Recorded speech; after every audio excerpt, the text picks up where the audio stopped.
strong language and is intended only for mature audiences.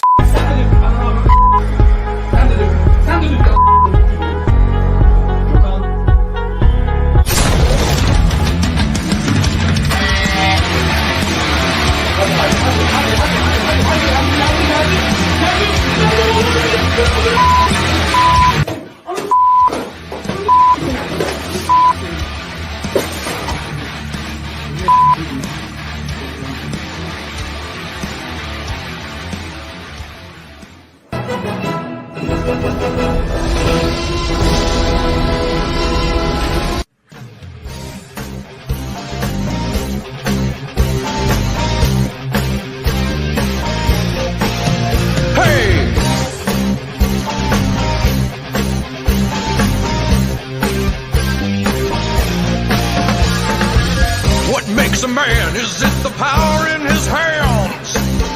Is it his quest for glory? Give it all you got to fight to the top, so we can know your story. Now you're a man, a man, man, man. Now you're a man, a mounty, mounty, mount, a man, man, man. You are now a man, you're a man. Now you're a male.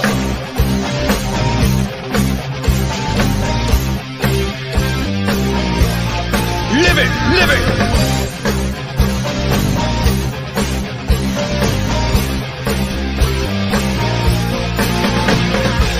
What makes a man? Is it the woman in his arms? Just 'cause she has big titties?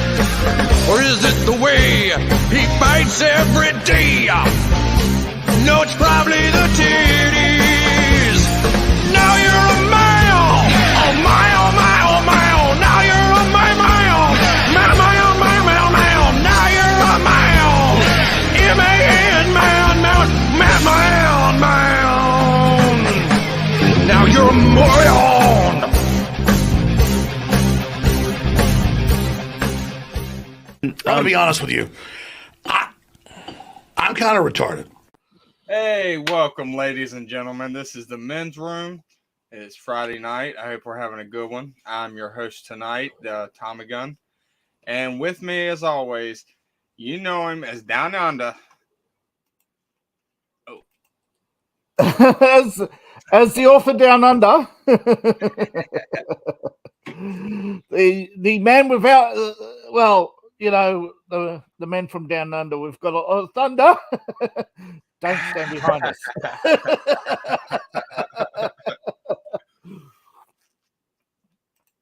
So how you doing?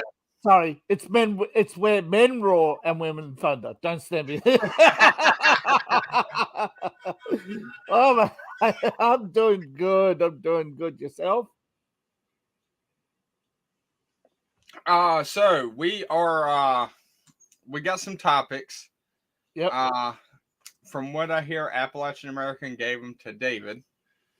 Yes, yes, he gave them to me. Okay, what we've got is, as you may have heard,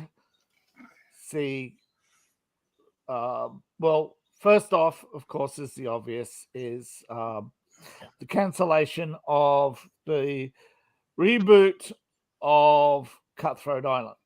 Ooh. I mean, not Cutthroat Island. Sorry, that would be possibly interesting. Instead, it's a reboot of JD's Pirates of the Caribbean, but it was pretty much Cutthroat Island. Yes. Yes. Except with Margot Robbie. And the thing is, Barbie doll, she couldn't even push a pram without making it look like it was a ton of bricks, you know. And we got another guest, man. Not much. How are you doing today? Not too bad. Not too bad. So you want me to list out the other two, or you want? Yeah. Okay. Yeah. Okay. So we're going to discuss. Well, just for Caleb's sake, the Pirates of the Caribbean reboot failure, which turned out to be a Cutthroat Island ripoff. Black Panther Wakanda Forever, Kevin Smith crying as he lobbies for Letitia Wright to get an Oscar. And the tweet, of course, destroying him, saying, pretty much turning Kevin Smith is now a meme, you know. I haven't cried this much since the last time I cried this much over a popcorn movie. And the last thing, Kent Blanchett's Tar. Oh, I haven't watched it yet. Yeah. I've heard it's amazing. Yeah. While it is a character study of a renowned orchestra conductor and composer whose ego led to her ultimate downfall, she had a mental breakdown. But she's not exactly monstrous. They've overstated her, because in reality, she was colliding with the woke identity politics, and they destroyed her. Yeah, go woke, go broke. Yeah, but she just she was trying to teach them Bach, and they were saying cisgender males are out of step, and she pretty much asked him, "Why are you here? Would you like to be judged on your musical attributes as a conductor, or would you like us to grade you on your appearance?" Imagine having the audacity to say Bach is not worthy of learning. Yeah. But of course, her students basically said, nowadays white cis composers are not my thing. Then why are you here? Don't be so eager to be offended, she replies. And then goes into Sigmund Freud about the narcissism of small differences leading to boring conformity. Although that probably triggered him too, because Freud was talking about the Nazi Party being conformity, not talking about the woke identity politics being conformity. So I got a question for y'all. And I'll give my example first. Yeah, go ahead. Pick a topic and go for it. Did y'all watch the Caribbeans? And if you did you like them? And what was your favorite scene? You mean like all of them? Oh, go ahead. Yeah. If you've seen any of them, I haven't. Okay. Seen them all, so yeah. You go ahead, first? David. Okay. Go right ahead. I've seen all but the last one, and I didn't see the last one because I didn't like the one before that. Yes. That's and after 3 they drown out. There's that I couldn't tell them apart. You couldn't if you said ship in a bottle or crazy antics with the ship. That's every movie. Undead. I think Undead are in almost every movie, aren't they? Well, see, my favorite one was the first one. When the moonlight hits them and they turn. I love skeletons. Oh my god! When the moonlight hits them, was brilliant. That was good CG.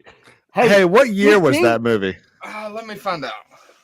Hey, Disney, because you did better CGI. You're taking it. You're taking it. You're taking it.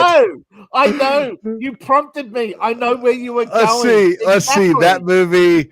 I'm going to put money 2005. Maybe 4, but I think it's 5. Because I think Zimmer went from Master Commander to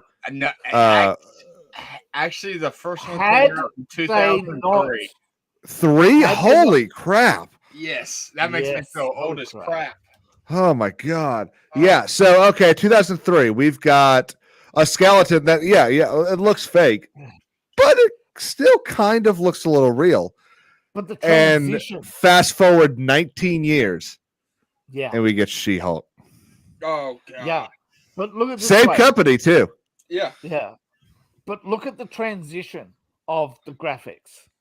Look at the underwater effects compared to Namor. It had the double whammy. You mean Namor? It had the one who has no love for She-Hulk. For one, the one who has no love for women. The storytelling was crap in She-Hulk. And so when a story sucks, you go for graphics like Transformers. Yeah. I mean, it wasn't the best graphics, but at least it was cool. But this one didn't have good graphics. It didn't have a good story. It's like, that's just trash. I'm sorry. What sucks the most about it is you could see, like, there are bits and pieces that it's like, okay, if y'all had leaned into this actually could have been a halfway decent show. Yeah, they had an opportunity to make a great one. Yeah. Speaking of ships, the ship coming out of water, compare that to Wakanda Forever and the whale coming out of the water. Which one do you believe was real? Exactly. So I've seen every single Pirates of the Caribbean movie, and I actually do like them all. I like some of them more than others. Obviously, I think the first three are the best. Yeah. But I did enjoy getting a little bit of Jack Sparrow's backstory in the last one. Yeah. And I think it really, apparently everyone was able to figure out simply through conversation in the other movies, how, where the 100 souls that Jack Sparrow owed Davy Jones came from. I wasn't able to do that. I needed the fifth movie for that.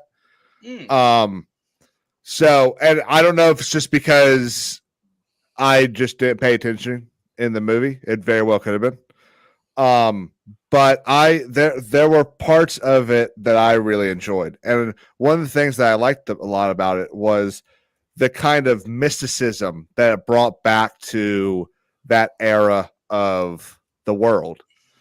And I remember thinking, you know, when he goes in that cave in the fifth one, who's the actor? Jeffrey Rush? The other one, the bad guy in 5.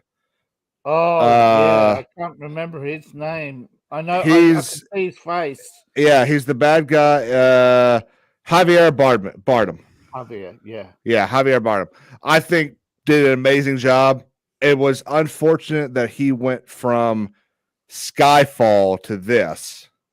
Yeah, I think there was something in between, but it was kind of like you're going from the best James Bond movie in to what 20 years. Yeah. To one of the more middling movies in a franchise. But yeah. I was very impressed by a lot of it. I thought it was a very decent story. I thought it was one of those times where you've got wokeism in a movie with some of the stuff dealing with the female character. What's her name? Karina Smith. But it's done in a way that can kind of attract the common denominator. And I think that it's a great example of okay wokeism, in my opinion. Because you've got this female character that's sitting there saying, I'm not a witch. Why do you think I'm a witch? Just because I'm a woman? And then it's funny because of how she complains about it and how the male reacts. And so it's this kind of wokeism or bad writing that can kind of relate to the common denominator among the audience. It's exactly what network television does. You know, network television can't, for the most part, can't be pro-right or pro-left. It has to stay in the middle and try to throw in pro-right and pro-left storylines so that it constantly is grabbing people from both sides. Yeah, I get what you mean. They call it the seesaw, right? Yeah, where you have a villain, you want to make him sympathetic, so you know but you also have to make him a villain, so you make him authoritarian to appeal to the left, because villains have to be authoritarian, right wing. Yep. And then you have to give him some cause, which comes from the left. You know, he's an environmentalist, and the right go, yeah, he's a left-wing loon. Yeah, exactly. It's exactly that. He's a right-wing loon, you know. But when you realize Namor is just a loon. Yeah, exactly. Yeah, and it's the same, I think, with Javier's character. They portrayed him more as a loon than somebody who had a justified cause to hunt down Jack Sparrow. Yeah, I used I had this project in I think it was freshman year of college, where we had this huge like it was insane, and it was stupid as well. But I chose to. Oh, am I echoing? No, you're good. Okay, I chose to make it about ISIS, because let's see, this is 2014, so it's ISIS is still really big by then. And I made a video, and I used clips from Lord of the Rings, Skyfall, and some interviews from whoever was the head of the CIA at the time. And I do that. I kind of give this little yes, exactly. Wow. I wanted to say Brennan, but I thought, yeah, you know why they chose Brennan? Because he was running Al Qaeda out of Saudi Arabia against the Soviets. Oh, that's how he cut his teeth. You mean the Mujahideen? That's what they would have been called back then. Yeah, but their code name was Al Qaeda. So really? Yes. So, I got another question for y'all. I have an answer. Let's see if they match. Have y'all seen The Witcher? I have not. Yes. No. Yeah, okay. Well, the main actor Henry is not gonna be. He's the one that plays Superman. He's not returning. Like yeah, he's leaving after this next season. Yes, and there's actually a petition right now. It's surpassed 160,000. Mm-hmm. Do y'all like? I think he played better as the Witcher than he did Superman.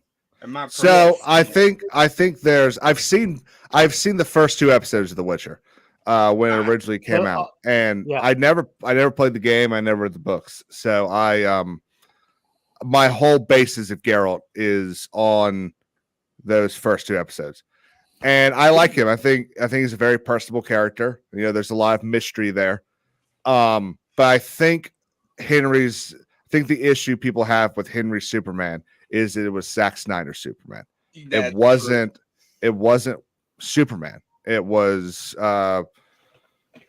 New 42 Superman. It wasn't. Is it 52 or 42?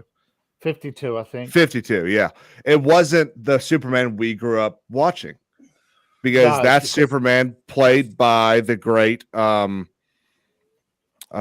just did a video about him. Sorry, I'm looking tapping it away up. there. I can hear you. Tap.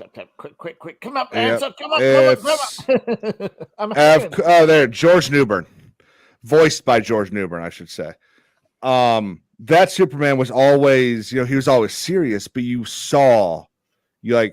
see the clips where he'd give that smile, or he would relate back to the young kids that were watching the show, because obviously it was targeted at a younger group of people. But I think that's not what Zack Snyder wanted. Zack wanted this like serious cinematic type thing, and you can't really do that with superheroes. That's really, like, Dark Knight is the best example of it, and Batman, I think, is the only superhero you could have done that with. Yeah. Well, hero, he's not really super. Yeah. Well, there's a comic book I just started reading. I have to remember, it was an armor that the Batman had made, and everybody from the Justice League helped make the armor. Wonder Woman, Superman forged it in the sun. Wonder Woman basically enchanted it with the god's powers. Technically, at that point, Batman had powers. He had all the powers of all the Justice League. Okay, what did Green Lantern give? Did he give a spare ring or something? Wings. He gave bat wings. Oh, did he? I was hoping he gave like, hey, I've got a spare ring here. You can hold on to it. Well, Batman did put on the ring at one time. Yeah. I actually. Well, and I love that. I love that scene in. It's not Doom. Yeah, no, Doom is. I think Doom is the one where they fight the Injustice League.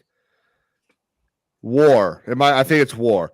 When the first time they team up in that old anime universe, that started in like 2010, I think. That was a really cool scene where he takes Green Lantern's ring and Green Lantern goes, "How did you do that? You weren't concentrating." Let's see. Was it Doom? No, it wasn't Doom. I think it's. Oh, it's called the Hellcat suit. Is it? I'm gonna have to look that up. That sounds very interesting. It looks like a medieval Batman. Like it's black and red. It's got a helmet that covers his whole face. But the problem is it speeds up his metabolism. So if the fight goes on so long, he has to start taking pieces off to survive. Oh, that's interesting. Yeah. So they gave it a weakness. So I guess that's a plus. It kind of balances it out. Yeah. But he's indestructible like Superman. Has the ability to fly like Green Lantern. Has the strength of the gods from Wonder Woman. And there was a couple more, but I can't think of it. But they all worked on the armor to give to Batman because he had to fight. I want to say it was Darkseid. No, what was it? I'm trying to remember who he had to fight. But he basically was trying to rescue his son. And I think they added in a couple more comic books, but the first one, the armor looked the best. Okay. But yeah, I like I'll be honest, I'm not a fan of Batman. Oh, well, you just lost every follower you've ever had. Go watch your subscription count. Go watch your subscription count. That thing is dropping. And dude hasn't even been in the ground for 2 weeks. Now, I don't really like Batman. Most popular superhero, second most popular superhero of all time. Mine was always. Well, it fluctuates between. To be honest, let's be honest. Does it fluctuate? Yeah, it does fluctuate between Spider-Man, Batman, and Superman. So because it depends who. Because if a movie comes out, the popularity goes up.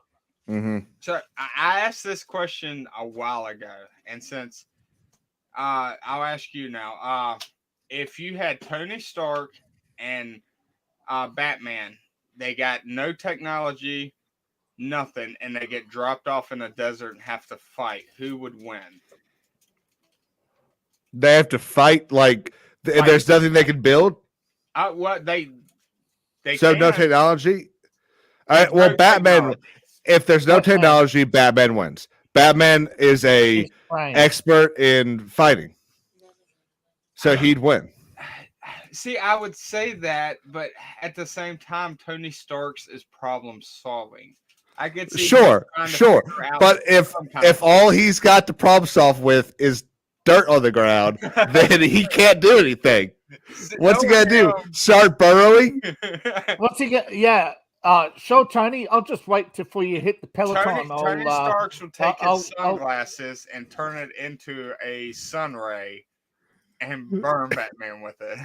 Yeah, but Batman pulls out Batman's utility belt. Mirror. Oh, actually, no. I'll tell you what would actually happen.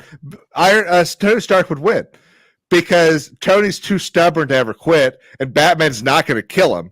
So. That's true. But Tony'll just sit there and keep waiting for the beating to stop. Then it'll be kind of like some sort of like terrible fighting game where the enemy can't actually defeat you, but you have to spend 3.5 hours this is what on the same fight.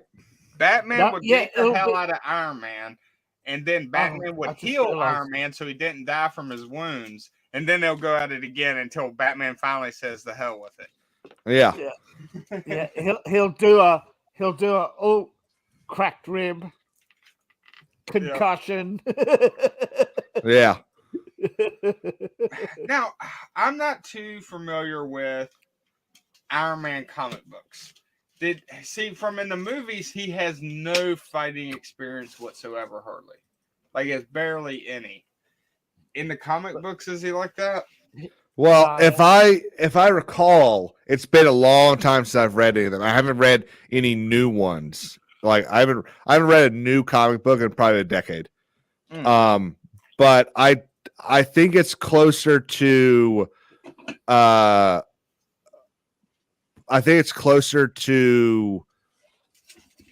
kid that has experience in fighting simply because he gets in a lot of fights. Yeah, in the comics, he is somewhat trained in armed combat through his jiu-jitsu mastery or whatever from his but nowhere level of Batman, right? Yeah, no. At least not that I remember. Iron Man. I think it's one of those they were afraid they'd be too close to Batman. I just think it's funny how the roles are reversed from Marvel and DC. And in DC, all of them are a god except for one, basically.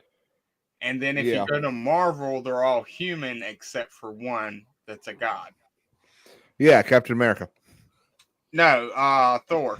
I know. I know what you're saying. I know what you meant, though. Yeah. I just think that's kind of funny how that kind of worked. I don't know if that was kind of like... Oh! We got away from The Witcher before I just remembered. Sorry. Oh, you're good. Seth and I were talking earlier about Hemmingsworth. Because as you may or may not remember, Hemmingsworth was actually keyed up to replace... Which one? Chris or Liam? Because Liam is replacing him. Liam's replacing him? Yeah, Liam's the one that's going to replace him. That's what I was going to be. Because I just found out about Chris's thing. Yeah, Chris is stepping away from acting, and I said, "Whoa, wait, Rich Hemmingsworth is So I heard that Liam actually started as a stunt double for Chris. Wouldn't surprise me. They what's funny is they look obviously they look alike, but they still look different enough not to you want to be constantly do a close in or show the face. Yeah. You ever see that video, that interview with Liam and Woody Harrelson, where I think it's when the second Hunger Games movie was coming out, and the interviewer goes, and you know, congratulations to Chris. You know, he's got a movie come out. He's like, yeah. Liam goes, yeah, he's gonna, Girl Hammer. He's gonna be Thor. And Woody, you can see Woody go, huh? I just realized that's your brother, isn't it? And they're just like, what? Yeah, of course it is. That's Hollywood. pretty funny. We're at our A game at Hollywood. Woody's a weird guy, though. But Woody's come down here to South Carolina a couple times to film movies, and he'll go around town, and it's a really funny story when he gets over here and does stuff. Bill Murray shows up all the time. It's hilarious. Speaking of another series that's came out, though, Yellowstone. Y'all watch it? Y'all into it? I actually haven't watched any of it yet. And I simply because I haven't watched it. For people that haven't seen it or are kind of confused if they'll like it or not, if you're wanting to watch a Western, this is not it. It's great. I enjoy it. It's Dallas. It's today's Dallas. Yes. Yeah. Today's Dallas. It gets into politics in the newest season, Yeah. Because one of them's running for politics stuff. I'm actually impressed. I thought these couple probably 5 years we would have crap for movies or series, but I was actually really surprised about this one. Yeah, there are a couple gems out there. I thought, what's the name of Tim Allen's show? Last Man Standing. Yeah, that's another really good one. Yeah. It's much better. It's much better from season 2 to just before they got acquired by Fox, which is ironic because it was in an NBC show. It was a much better show when it was on an NBC, which is shocking to say. But the main problem with the last couple seasons was before they got acquired by Fox, the actress that plays the middle sister got a job offer. So she left to go do that. And when they got acquired, they couldn't get her back. So they changed actresses. And it's just too much. And then the youngest daughter, who's kind of a fan favorite, started having like a really big movie career. But she still wanted to do the show, but she's only on like Skype conversations and stuff like that. And so it's not the same. Yeah. But one of the sorry, go ahead. So I'm just saying, fans of the show really put out conspiracy theories that when they couldn't cancel the staff, when they couldn't cancel the show, they started tugging at the core of the show and trying to get people to leave. Oh, I mean, what was that? Sorry. Oh, is that someone driving by you? That's my neighbor just taking off again. Yeah. That is hilarious. I'm 5 minutes from a train station, so the neighbors got units all around me, so there's always cars coming and going. Usually it's filtered out, but it hasn't been filtered out lately. Maybe you need a new headset. Yeah, maybe my headset is getting the sensitivity. I got a new with Black Friday coming up, now's the perfect time. I got this headset. Let's see, it's a wow, I'm actually talking really loud. Oh, you're good. It's a Philips something 05 or something 05. And it's been pretty dang good. The only issue I've had is after like 4 or 5 hours of streaming, my ears start to like feel like they're getting bigger or like my eardrum has busted or something. Yeah. So I'll be sitting there. I'm like, I'll just be trying to like work my jaw so that something will pop in it. It gets a little annoying sometimes. Speaking of Black Friday, David, do y'all do Black Friday? They don't call it that here. It's Prime Special. Oh, where are you? Australia. I'm in Brisbane, Australia. Ah, another Aussie. Are you a Mormon as well? No.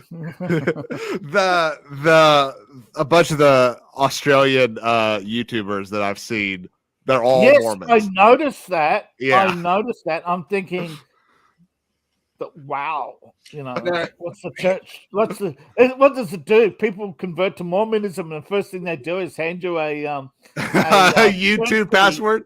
Yeah. Here's your YouTube turnkey system. Just type in your name and press enter, and it's all set up for you. See, here's the problem though. David's lying because Australia don't exist. Yeah. That's right. Flat Earthers said this. I saw the Flat Earth map. I'm going, where's Australia? Well, hey, it could be worse. I mean, you could have like, I don't know, lost a war to a flightless bird or something. I mean, what if that had happened? Oh, well, wait. Fortunately, the dingoes ate their babies. Oh, that was great. I was watching Oz the other day play. He was streaming all of the Halo games. Oh, and that was a lot of fun watching that. And I think one of the more fun things about watching some of the guys that aren't like huge yet is they'll interact with more people in the chat. Yeah. Now, whether that's because there's less people in the chat, so the chat isn't moving as fast. I'm not sure. I have a feeling it might be a little bit of that, but it does feel a little more personable. I have noticed that with Twitch, that when the chat is moving fast, they aren't paying attention to it. But when the chat stops or somebody's dropped a big donation, then they pay attention to the chat. So I think it's more is I'm big, so I'll ignore the chat until you drop money on me. So this is a little bit off topic, but you mentioned Halo, and I don't understand why a lot of games ain't picking up on this.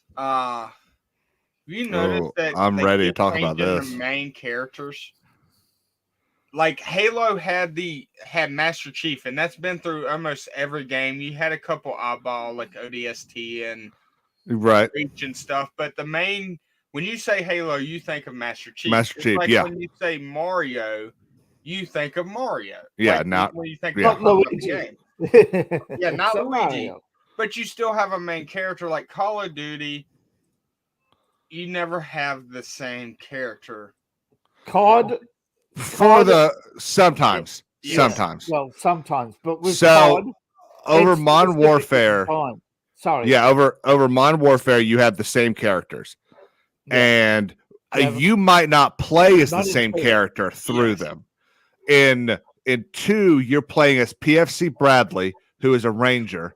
I cannot believe I remember his name. And the second guy. All right, and maybe Gaz, the SAS lieutenant or sergeant. You might be playing as him as well when you're with Price. But and then of course you got the Ghost game, which isn't the same Ghost as the one in Modern Warfare. And then you've got the Black Ops games where I think you're a different character. You're a different playing character in every Black Ops game. I've seen the map for COD, right? And it starts with a team. You have a team of interchangeable characters. They don't really have anything that stands out unique. They it's basically, we're talking about multiplayer, right? Oh, I thought we were just talking about the story. No, story? Yeah. Okay. Story and multiplayer. Story, you have in story mode, it's basically you follow the hang on. If anyone wants to figure out anything about the new Modern Warfare game, I have a review of it on my channel at King's Advisors. Yeah. But with my experience has been more, a lot of the time that I've seen streams, my son was Call of Duty 2. Then he moved to Fortnite, and then when he but then his mum bought him an iPad, and and of course, as you know, the Apple games are like, who's ever heard of these games? Like, they're big on Apple, but that's about it. Yeah, well, that's why Stadia. That's one of the reasons I think Stadia died, because they kept trying to make this streaming video game platform that no one is ready for. Yeah, and it's unfortunate because it's not like they dropped it at a time where everyone was inside playing video games for 2.5 years. Oh wait, they did. Well, here's the thing: from people who liked the Stadia, they didn't like the price. For people outside of the 2-kilometer radius of the servers, they didn't like the speed. Really? Okay.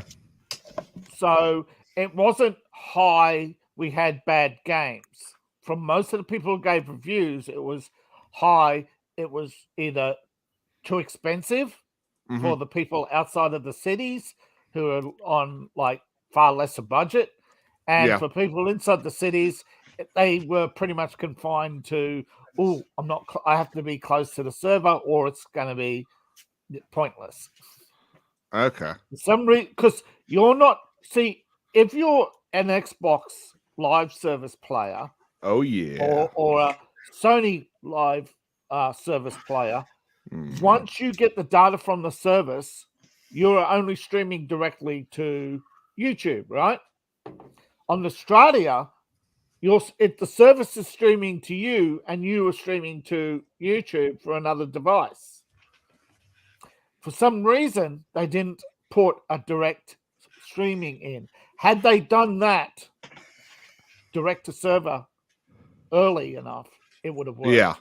Yeah, that's how. So I use the third party software to stream computer games, and yeah, it gets. I had it set up to stream like the best visuals, and I was noticing that it kept saying that it Xbox wasn't working. And Sony optimized their equipment already. Mm-hmm. Now Nintendo's slightly behind, but they are catching up fast. Where Australia didn't even try until the last year of their life, and that's when your budgets are slim. People are already leaving. The writing's on the wall, and people are just desperately putting the technology together in hope that they can sell it off to somebody else because they're now. Sorry. Do y'all think?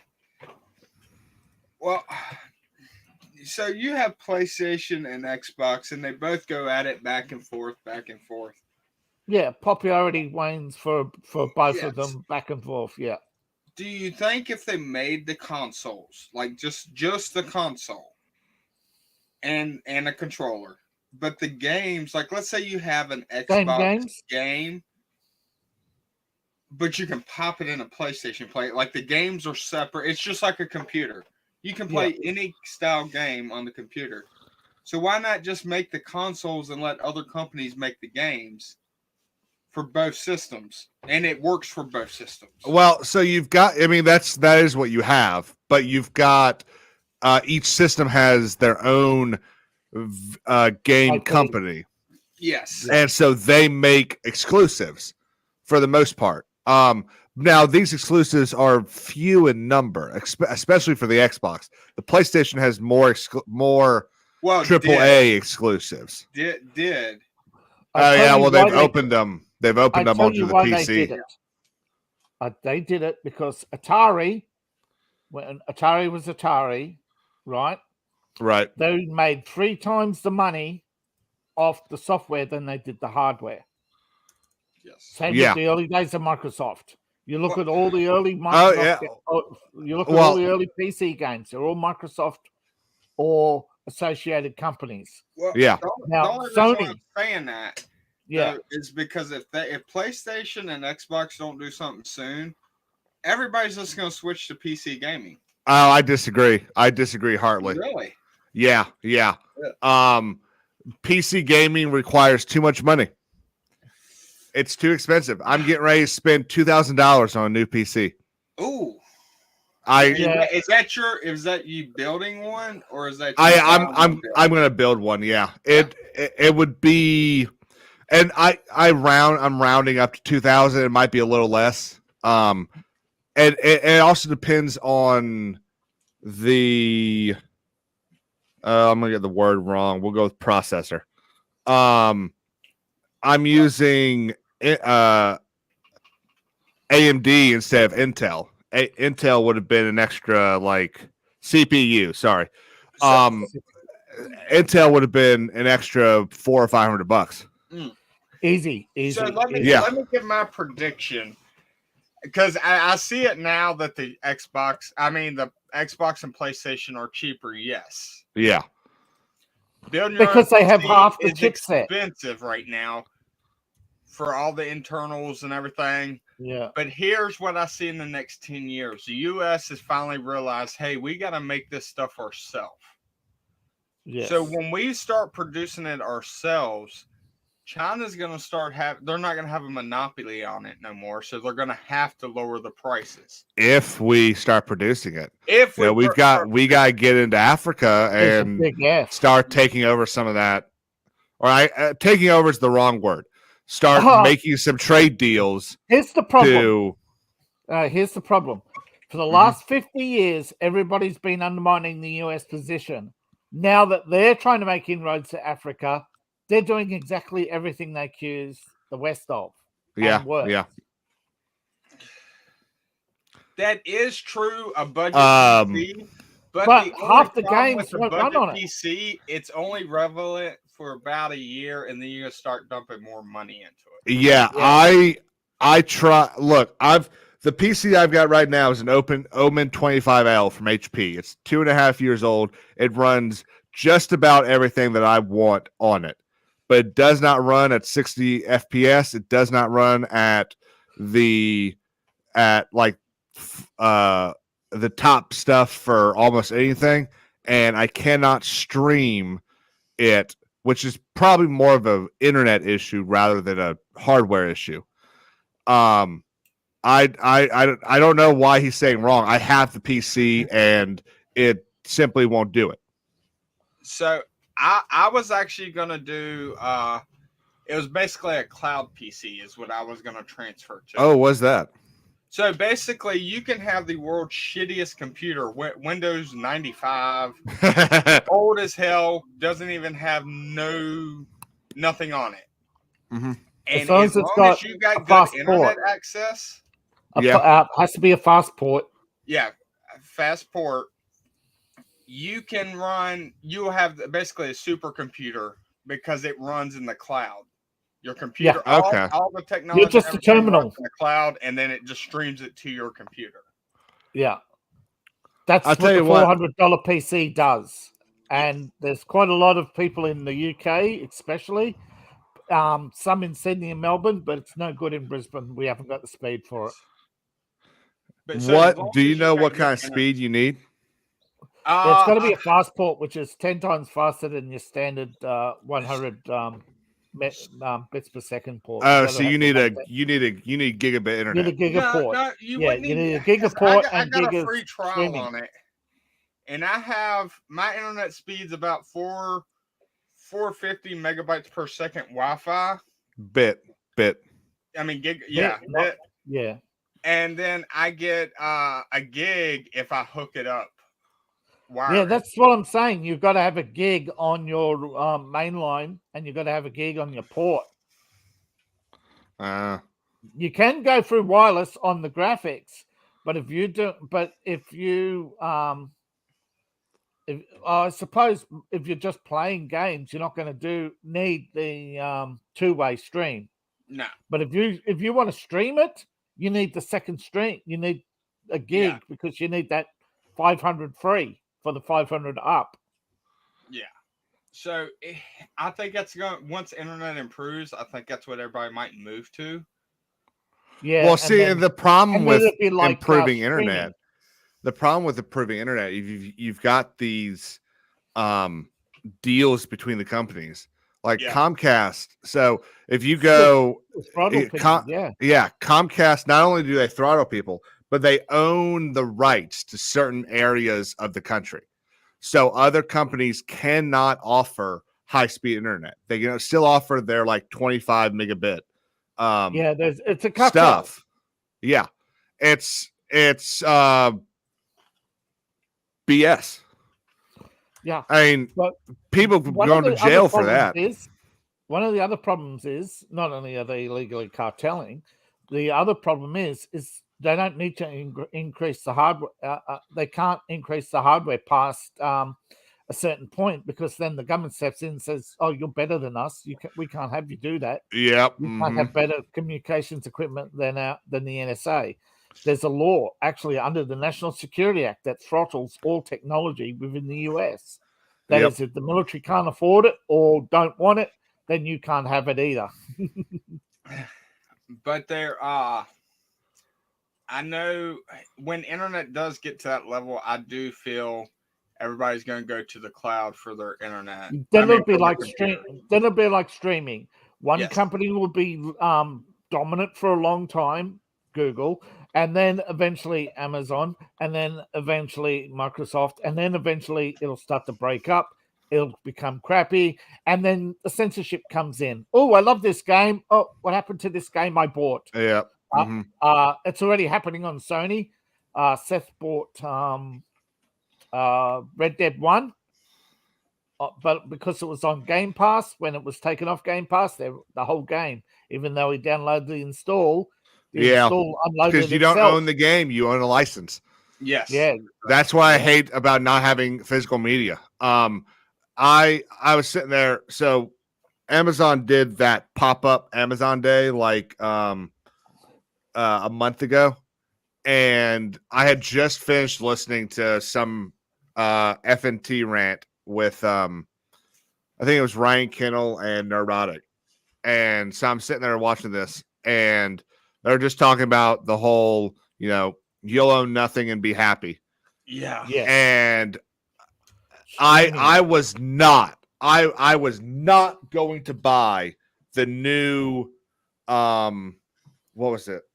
The new Lord of the Rings collection, because it was garbage. What they were offering was garbage. They wanted $250 for you to get 4K and Blu-ray versions of extended and theatrical cuts of the Lord of the Rings and the Hobbit.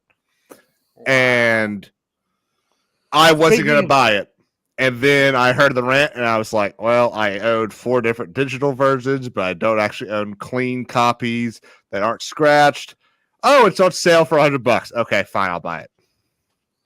And it's crap. I'm looking at it's in my hand right now, and it looks kind of cool. And if the version that was like those nice leather-bound books had never come out, maybe this would be nice. But that cool edition that came out like 6 years ago is just way too nice for anyone to really think, oh, these are awesome. So I'm still saying this. Anybody can object to it. If you want the best movie quality, go get you a VR headset. Any movie you have on your PC, you can stream it right to it. You get to sit in a theater basically and see it on the biggest screen you can imagine. The Discovery IMAX in Charlotte, North Carolina. You can make it bigger than that. No, that's a big screen. Yeah. Which one is it? They're coming out with a new screen where it's the main screen, and then they have like a faint image on either side of it to extend the image. And they did it for the new Top Gun movie. I'll have to look it up what it's called. Is it a movie screen? It's a theater that it has side screen. Yeah, I have seen them. Okay, it's how you got the 3D curve screen? Yeah. It's like that, except it's what's called peripheral wings. Is it Screen X? Yeah, Screen like X. Screen X. Yeah, it's a Regal looks like thing. A pair of goggles curved round. It actually, a whole screen is curved round, and it's amazing. When I started working this job, I was working in an office. Now, luckily, I'm working at home, and they gave us these curved monitors, and I'd never used one, and absolutely loved them. But then the first time I used a normal monitor, it wrecked my vision. Because you could adjust to the better screen faster than you can going back. Yeah, your eyes don't want to go back. Yeah, when I buy the new components, I've got 2 24-inch or 25-inch monitors. I think I'm going up to 27. I might even do 32. See, 32 flat or 32 curved? Oh, I'll go flat. Because of how I have my arms, I think it would be easier to stay flat as opposed to, because I only have one screen that I look at straight on. The other one is always kind of curved away a little too much, I think. So right now I remember computers started getting smaller and smaller and smaller. Yeah. But now it seems like they're getting bigger and bigger and bigger. Yeah. Do you think that trend's going to continue, or is it going to get smaller again? No, I they're think projecting tower cases. That is a full 1.2 meter case, but this will be cooling your stack drive will be separate so that it doesn't overheat, because they want to space out the components more to stop the heating issues. Mhm. Because that's the problem with the fast. You've heard of the I-35, haven't you? The new prototype. I've read one thing about it, and basically Right. that it exists. It exists. Yeah, It's that's basically all I've read. faster, but it's faster than a. It's basically closest we get to a supercomputer. Yeah. It has issues though in heat, and the only way to overcome that is you have to put it in a full tower because they need room for the cooling. They need to keep the hard drive separate. They need to aerate. They can't put. They've got to put the memories. They've got to mount the chip on a raised board so they can put the memory around it. So and it needs room. What is that? It's coolant. It's cooling core is this big. There's no way you could put it in a half tower. That new is it the new graphics card that came out like it's the 2 or 3 months? Yeah, it's the thing that's as big as a Series S. Yeah, that thing apparently they either are having issues with it or they were having issues with it where it was literally just melting. They were having issues with it, but what they've done is now they've added now they've got 4 fans on both sides. Okay. And they're saying you've got to put it in when you put it in the slot. You can't have 2 cards beside it. Originally, it was just 1 card. They're saying no, because of the power draw. You've got to leave those 2 slots empty. Okay, yeah, I was reading that they were. So you know how over in Europe cars can be locked, can be locked to go a certain speed. Like they can be like an M5 can go 250 miles an hour, but in Europe it'll be locked to 200. Speed limiters. Yeah. I was reading that was something they were considering doing, locking the speed of the cards. No, you can install soft lock on the graphics card to 75, but it has the fan spinning at all times. They're basically saying so that you don't have issues. What they have is they'll have fans on I think it's 25 to 125. So just stick a jet turbine in there. Yeah. So what they have is they've doubled the fans, and so when you turn on the card, it starts up at 25. Okay. I'm not buying that one. So it basically up AC units. Yeah. But I do not think I do not think that people who are buying this card are not using air cooling either. But I think they're just ripping out those fans and putting a direct cold core on it. You know. Well, a lot of those are being, or at least they were in the previous generation, being used for crypto mining. Yeah. And they were using Freon coolant. They weren't using water. They were using Freon as coolant. So what happened with the whole crypto thing? Do you think people the FTX? Do you think people are still going to invest in crypto now? Or because they're idiots. You do realize this is the 93rd crash in 2 months. This is not a new crash. This is when crypto first started becoming a thing. I said, all this is the latest Ponzi or Madoff BS. And you look up how many crypto crashes there are. Yeah. You get different lists from 100 saying that FTX is in a long series of crashes. This is like, it was inevitable according to CoinDesk because of all the crashes that were coming. was it Terra Luna, Luna 2.0, and people, that's the same company, and people, they crashed 3 times, and after each crash they still gave them up to $1 billion each.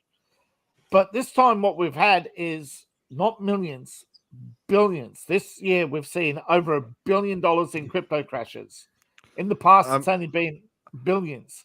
I know the chat will correct me, but I'm pretty sure I heard that it was almost $150 billion that has been lost in the last like 2 months in cryptocurrencies. No, that's just in the FTX crash. Is it? Oh, Mike, that's just in this one? That's just one. Oh my God. That's just one out of 93 in the last couple of months. Now for them. I do know our government gave money to Ukraine. Ukraine used it to buy it. Allegedly to buy it. And then they used that money to fund the Democratic Party. So it was like basically going full circle with money. Yeah, except there's one problem. As a lawyer, we have a word for that. It's called money laundering. Money laundering. Yeah. Yes. Now there's and only it's one a problem. crime. Absolutely. But there's only one problem. When FTX was giving money, they weren't giving it to Ukraine. They were giving Ukraine commissions. So what happened was, and this is the latest investigation. Allegedly, the money was allocated to person A and person B, because it doesn't go to in the Ukrainian government, right? There's the Minister of Finance and the head of the Ukrainian bank. Now, instead of that money transferring to Ukraine, it was sent directly to the Bahamas, right? But only the money. The bulk of the money never left the United States. A commission was sent to FTX, and from there it was distributed amongst 112 organizations. The money never entered accounts. It never left the United States, which means the government was taking money out and then putting it straight into the DNC through Act Blue. I'm a tax-paying citizen of this great country, and that really pisses me off. Oh, yeah.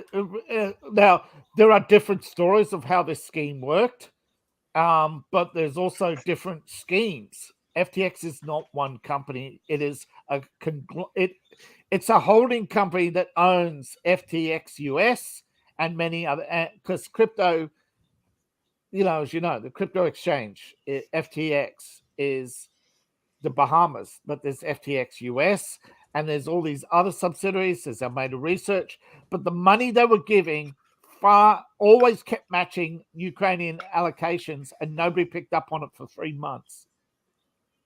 It's because the news spent the entire time talking about won't he stuff about nuclear bombs and all that kind of crap. Yeah. The media knew, because they were trying not to say, they were comparing him to JP Morgan and all this stuff because they're paid to, but then when it came to regular financial news, they would avoid him like the plague.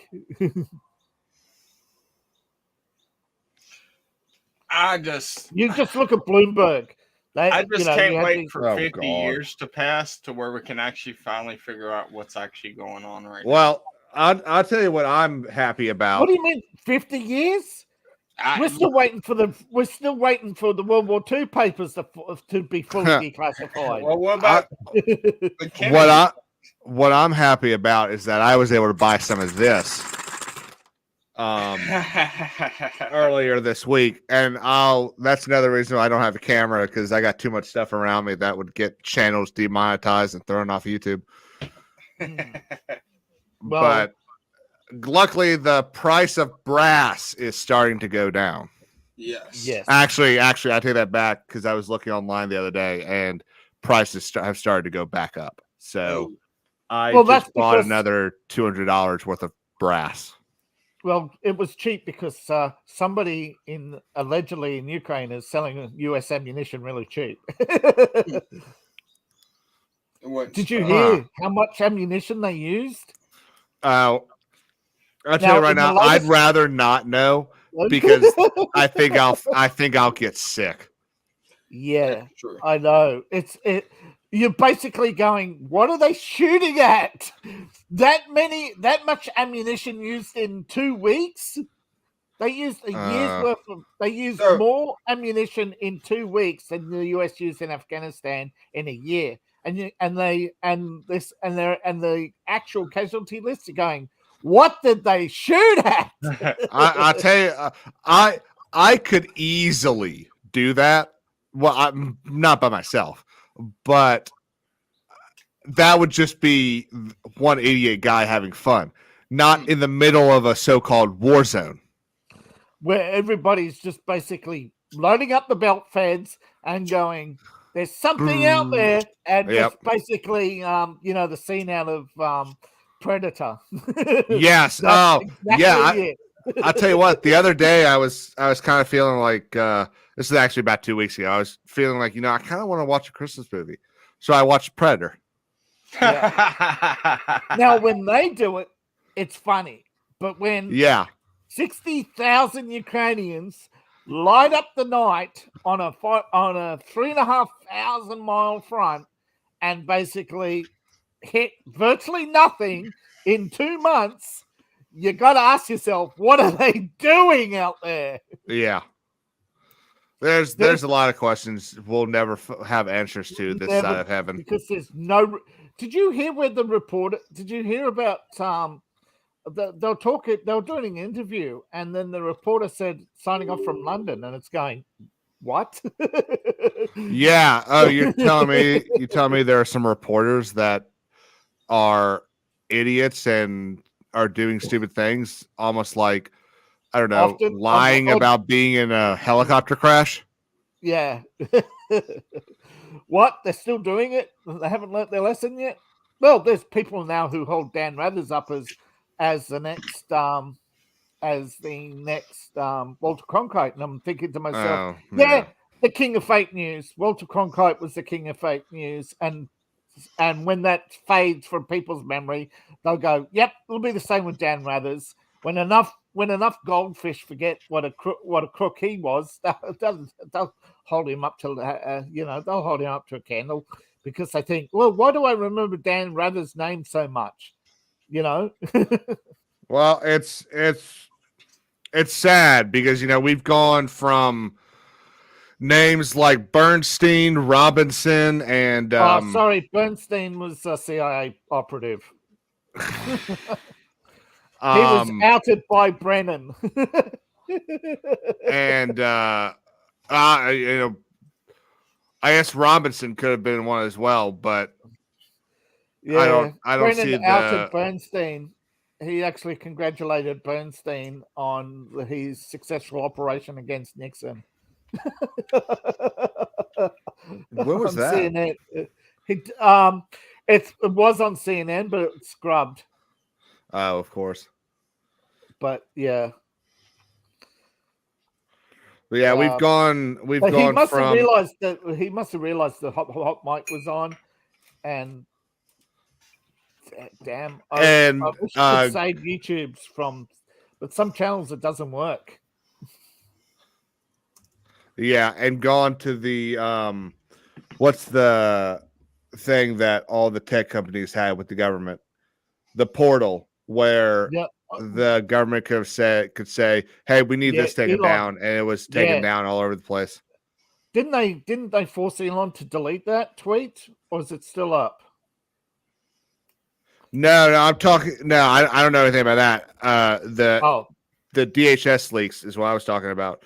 Oh, that's yeah. I don't think that's on WikiLeaks. I forget what site it's on, but it's gone. The stuff that my favorite things that Elon's doing, and obviously I don't know if it's Elon himself doing it, but my favorite one is that they're now tagging White House tweets with fact checks. Yeah, I think that's Elon's new fact check team. Yeah, I think that is hilarious. And the fact that most of these tweets are then being deleted buy the White House. Yeah. Sad. It's just like a meme. It's just like they're reducing themselves to a meme. You don't need any of that. You shall own nothing and enjoy it. Yeah. Klaus Schwab is saying the Klaus Schwab said that Trump was a blip in the Great Reset. We're back on track. Yeah, like I sort of enjoy living in an apartment and having a someone that it's their job to fix the broken sink and stuff like that. But I would rather learn how to fix my own broken sink and pay $700 less than I'm paying right now on a mortgage. Oh, that's what I would rather do. I believe the new what's it called? Critical Social Infrastructure Program has something to do with the release 2 days ago. You remember WeWork? Office space leasing in group funding. You have 10 incubator companies and they'll lease on a shared office space because they only need office space, a couple of times a week. Is that kind of like the things that these restaurants do where they kind of lease a kitchen for a day? Yeah. Except they did it on a grand scale globally. They're like the Airbnb for office space. Okay. But they went over $1 billion belly up, and now he's back with $1 billion because when he got fired from WeChat he got $1 billion payout, which probably contributed to the $1 billion collapse of the company. And now he's starting up again. Well, what happened is he and his wife moved back to Israel, and suddenly their wealth doubled. Who knows how? They were in Israel. That's it. Their wealth doubled. Well, it's like, look, I get wanting to have a lot of money. I get that. And I also would never classify myself as any sort of socialist, left wing, anything like that. But at the end of the day, no one needs $1 billion. No one's going to spend that kind of money. Now, would I like to have $1 billion? Sure. Yeah. But what am I going to do with $1 billion? Yeah, this is it. He has $1 billion, not shares. He has $2 billion in shares, but he has $1 billion. Now he's buying up real estate property. So I think this new social infrastructure program is you'll own nothing and you'll be happy about it because the billionaires will buy up all the property as the prices keep skyrocketing because you can't afford the rents, etc. And now all of a sudden you'll be living rent free and everybody will be wondering what the catch is. And what people need to start doing, and we need our parents to start doing this, but parents need to start leaving the houses and stuff like that to their kids. They need to start making it part of the inheritance. I have tried for 20 years to get a program for people, an actual social housing program, that the only way to establish wealth is to establish it within the family, a structure that the money goes from the eldest or the smartest through, the property goes through, that you don't pay taxes on inheritance, that you don't pay taxes on property, that this whole property tax idea and these city rates, get rid of it all. You have too many layers of bureaucracy costing us a fortune. There is definitely too much tax. I'm dealing with some of it right now. I don't want to say too much, but my siblings and I just sold some land, and we got some good money out of it, but we're going to give up quite a bit in capital gains tax. And I'm just grateful that neither of us make a lot of money, so we're not going to get thrown into into a different capital gains bracket, and that the increase in gains taxes that Biden wanted to pass never happened, because we're looking at 15 or less right now You should not be paying. People should have. Everybody should have a family farm. These big conglomerates need to be broken up, but they keep bankrupting society, and these conglomerates keep buying stuff up, and nobody just catches on that the government is deliberately crashing the economy every 15 to 20 years. What would be great is if we did what the farmers in the Dust Bowl did and started showing up to the farm auctions with stuff. Shotguns. And I'm just trying to be a little vague there. Yeah. And preventing other people from buying the land. They'd bid $1 and then look around and nobody would buy it. The carpetbagger the night before the carpetbagger left the hotel, there was a knock on his door. He looked for the people. Don't show up. No, he sees the woman he ordered, and the door opens, and here pimp comes in with a gun and says, "Sit down." Yeah. Here's the choice: you can have the girl you ordered, or the morgue. Yep. No, it's unfortunate how I love how we went from the Pirates movie, Chris Hemsworth, to the forceful to carpetbaggers. Yeah. Now, but see, this is a good transition because the carpetbaggers went to California. Yeah. And they established Hollywood. They bought out the German film industry. Mm-hmm. Now, yeah, no, it sucks because and so this is the thing that I'm most angry about, and I need to watch today's F&T because I'm curious if Gary and them did anything on it. But I don't know if y'all saw yesterday's big headline. They are remaking Bullet. Really? Bradley Cooper will be. Yeah, it's not Bullet. It's Bullet in name only. Yeah. Bradley Cooper, who I do think is a pretty cool guy. He is not Steve McQueen cool. No. He's mid-90s. Steve McQueen is cool. Bradley Cooper is. Oh, hey, he's a pretty cool guy. It's kind of like he was good. I enjoyed him in. He's good here and there. He's got a few good. He has a little sour taste on the tip of your tongue. You know what I mean? Yeah. Well, see, the issue with him is he's too nice.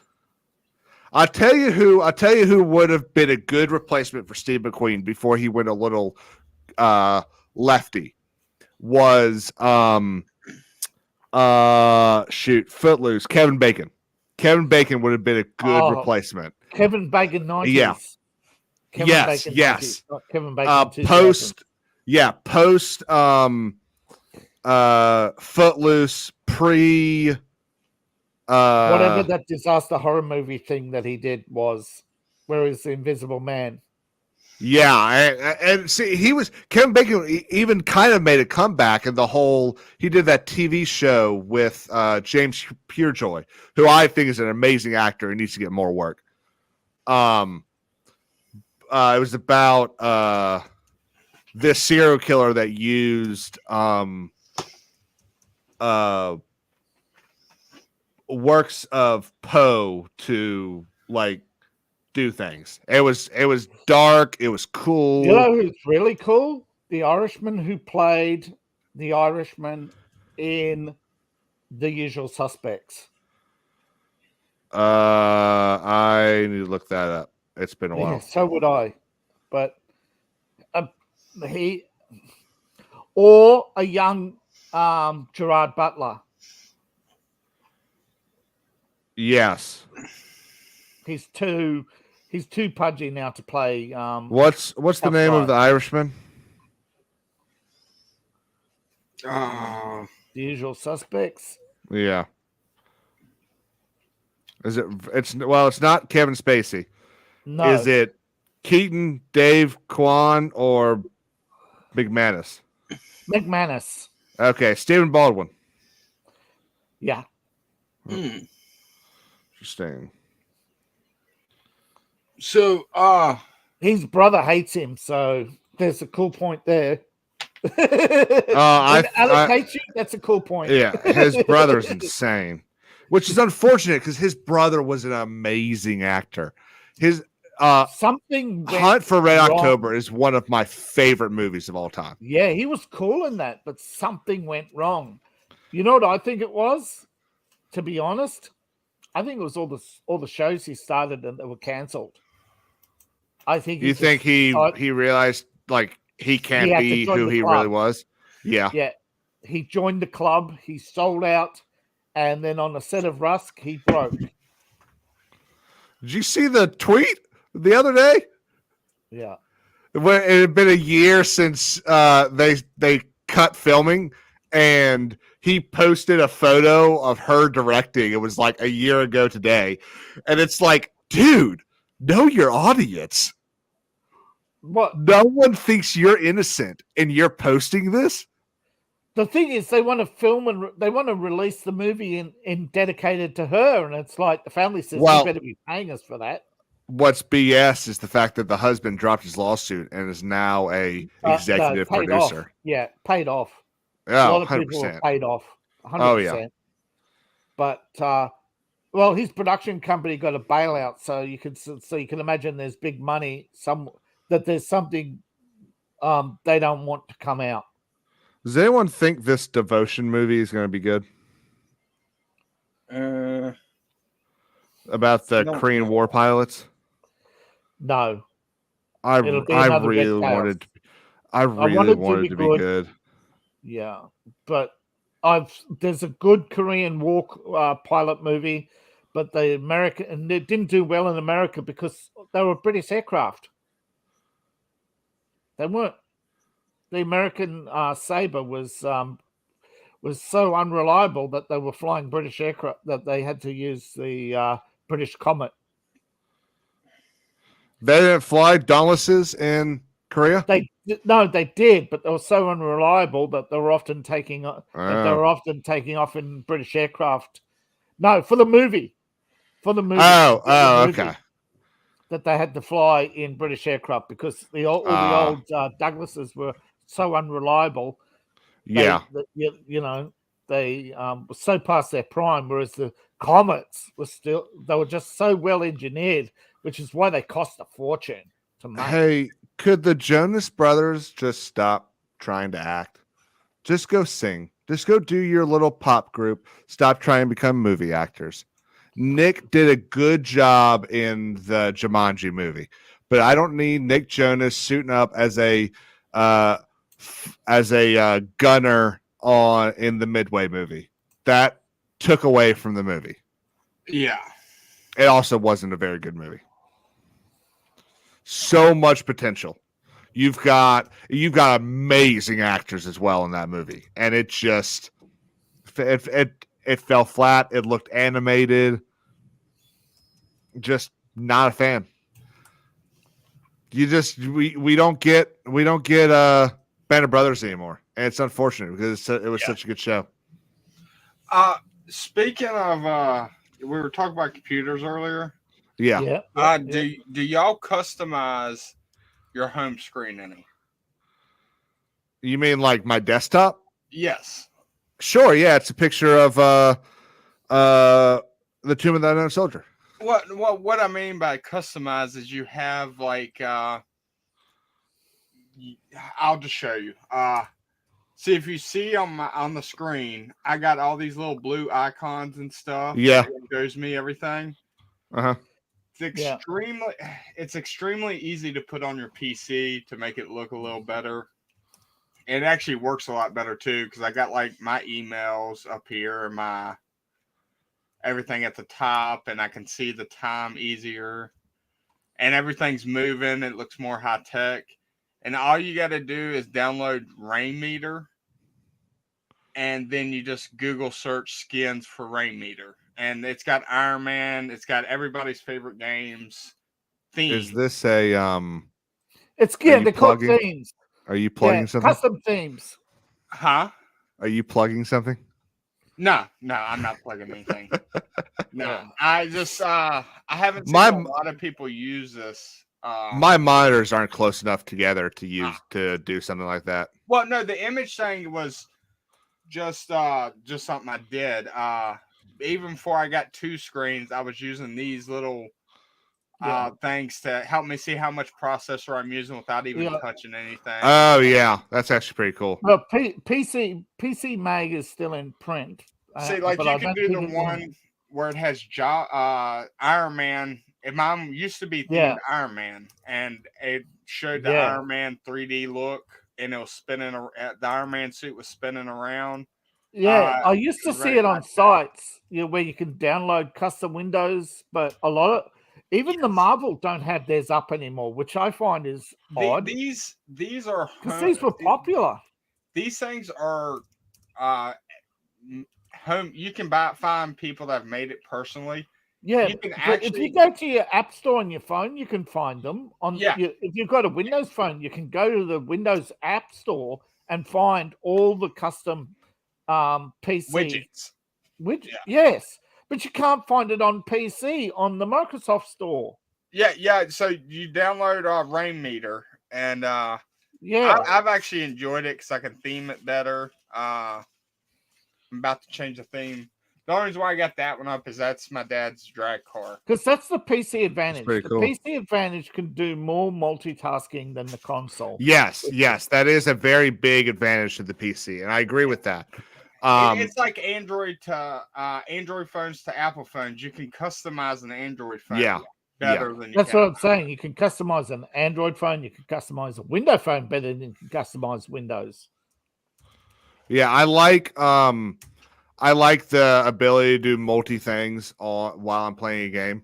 Like now, there's something you've got to do, and I can't remember if you've got to do it in your. Like if you're playing a game, if you got to set something up in the game. But I did it one day while I was playing Age of Empires, and I completely forgot how to do it. So I don't know how to do it in some other games.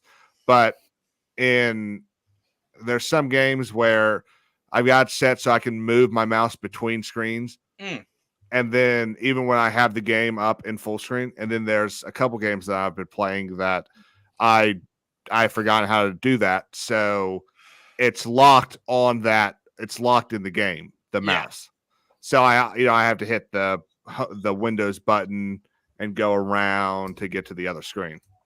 I hate when they lock the mouse. But what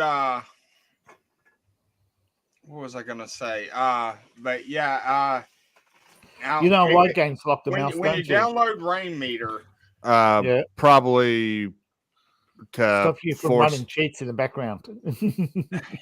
See that makes sense, but with software like Cheat Engine, it's PT hardware. It doesn't really work anymore. It's hardware key intercept, so you don't need the mouse. I don't know y'all's expertise on coding and everything like that. Very small. Okay. Rainmeter basically has different ways to use it. Like me personally, I started out not knowing how to really code that much, so I just picked what other people have made as themes. Mm-hmm. But Rainmeter taught me basically how to do coding, so I can change the colors of the theme, change the sizes of them. Yeah, and it's actually taught me a lot on how to do it. I mean, I can code HTML, and that's about it. Yeah, I can.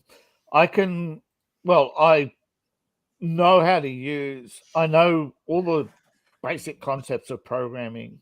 I did computer programming. I've actually made computer programs, but it's this something like what you're talking about. Yeah. I mean, I can use something like Visual Basic, no worries. Very easy to use visual interface. But unfortunately, they nerfed the compiler so that none of the programs run fast. Well, see, it made me mad because the only reason why I downloaded Rainmaker is because you used to be able to make it look like it was either the Nintendo 64 starting up when you cut on your computer. That's nice. Or you can make it the original PlayStation sound, and now that costs money. Because whoever made it finally said, I can make some cash off of this. That's what they did with Overwatch. Yeah. Overwatch became extremely popular, so they shut it down and rebooted as Overwatch 2 with a whole bunch of characters, and all your favorites, you got to earn them all back. Well, that's like a Star Wars game. I'm not allowed to give my opinion about Overwatch because whoever's running the stream will get booted. Right. I've never played Overwatch, so I have no idea. I give my G-rated version is it's dumb. Because it is the Mario Kart of first-person shooters, which I think is why Gen Z likes it. Yeah, it's simple, it's colorful. They've got it's Blizzard, isn't it? Yeah. It's just a different version of Fortnite, it seems like. Yeah, they've got their meter to check how diverse a game is over at Blizzard. Yeah. Which is funny because they're like, oh, we need to introduce some Asian characters. Here's 3 Asian characters. Oh, they're all ninjas. Not very diverse. Well, I can't get a samurai.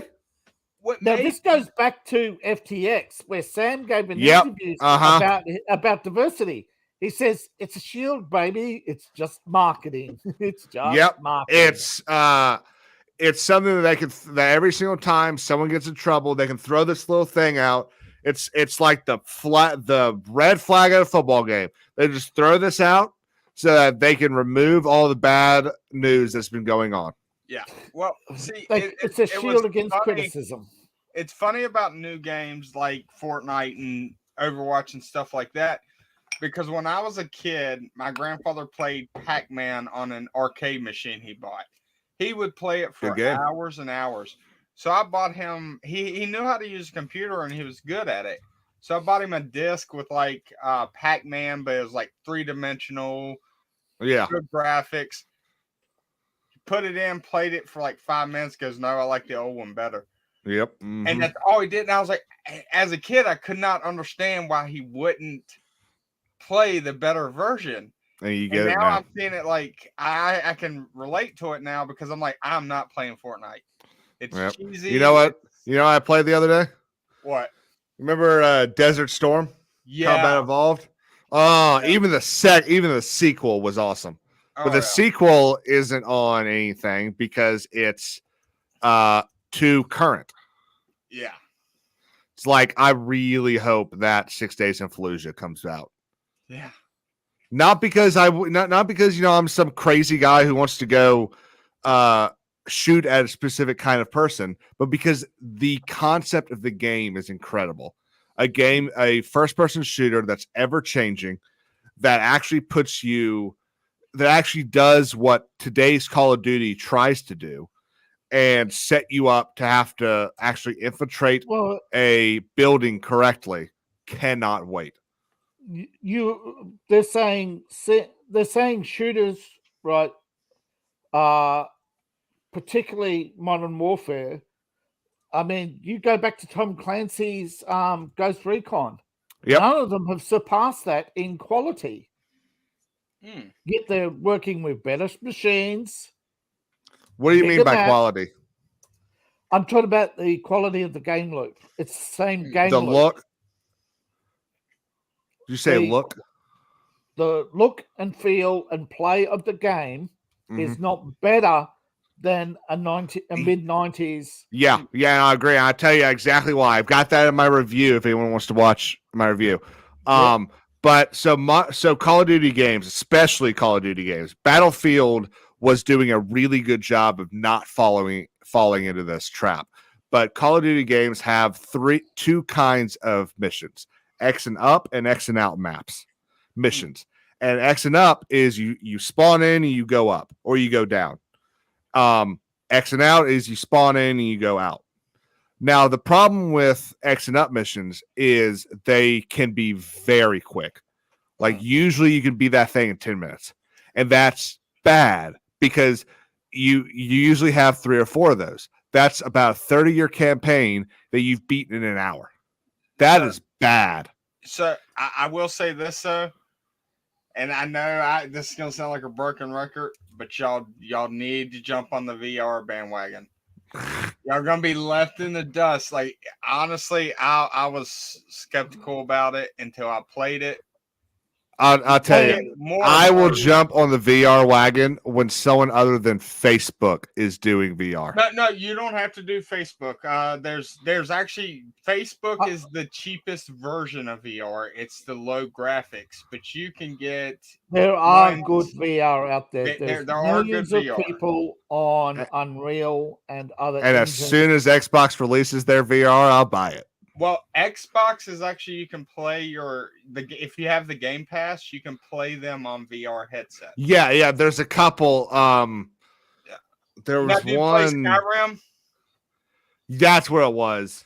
Yeah. If you've never played Skyrim in VR, you've never played Skyrim.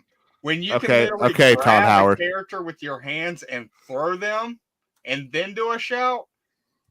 You have never played Skyrim the right way. Somebody check on Todd Howard and make sure he's not in this stream. I think someone's trying to sell another copy of Skyrim.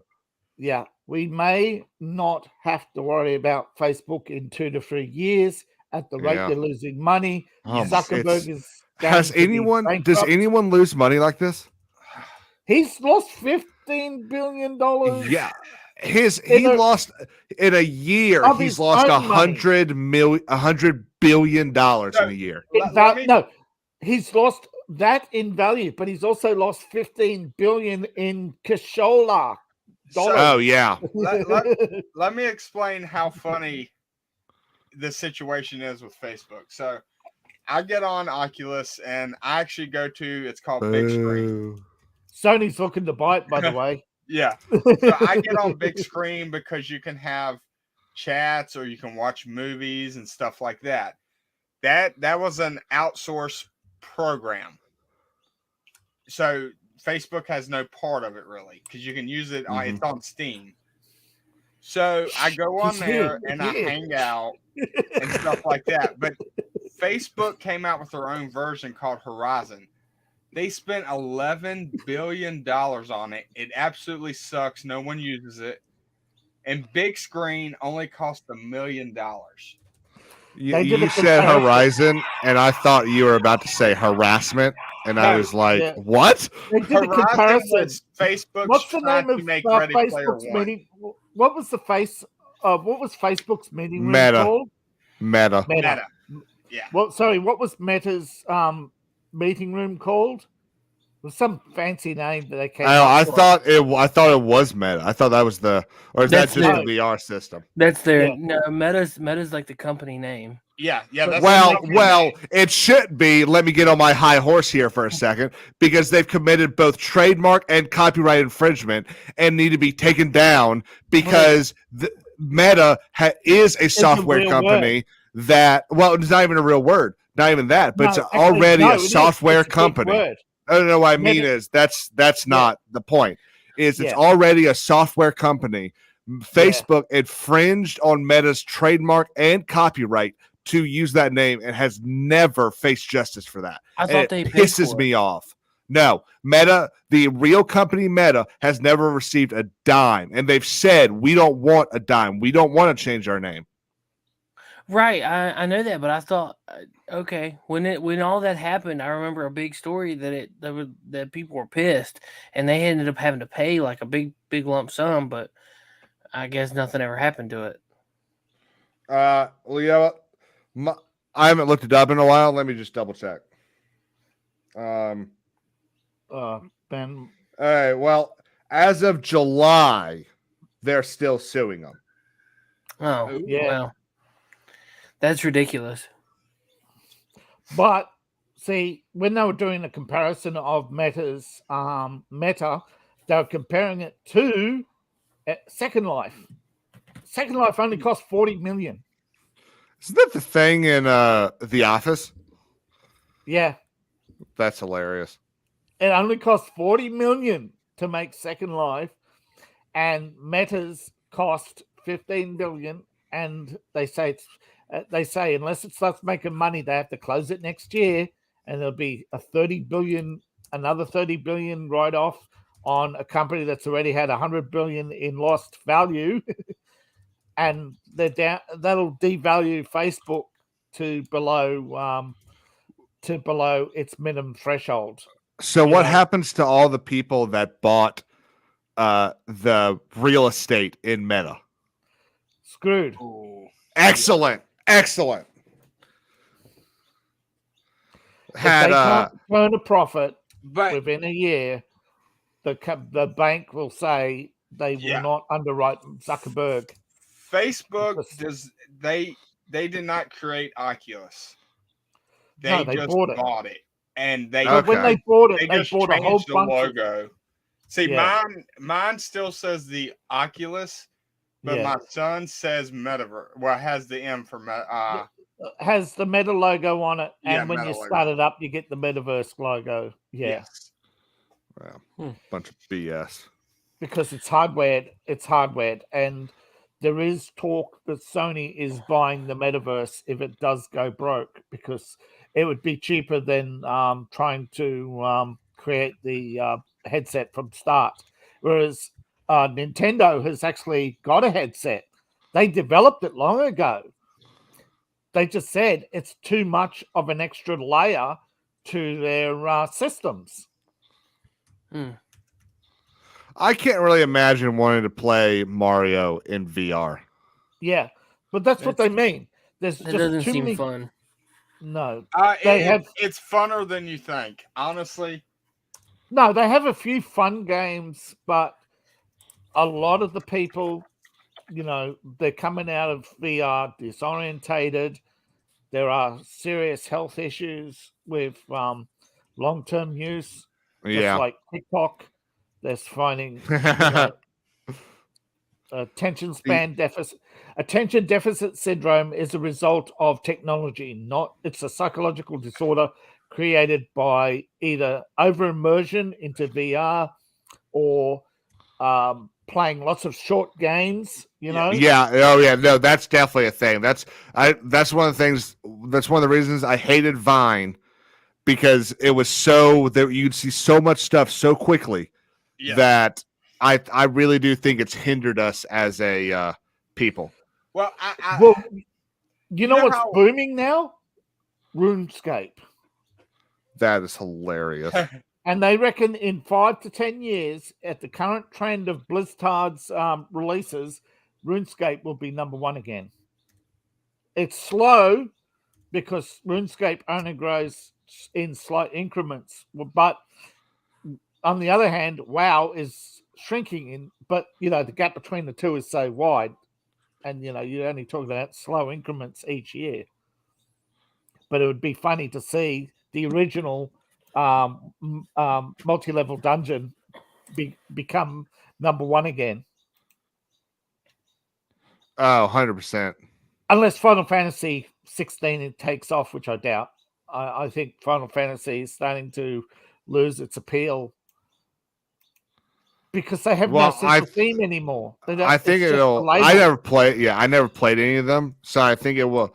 And my understanding is that it'll probably depend on how this remake of 8 goes later this year. Is it, I don't remember. All I remember is it was a big thing on EA. Yeah. E3 last year, I believe. That they have final. Yeah, but 14. A lot of people are saying, well, what about 14? And they're saying, well, they're going to port.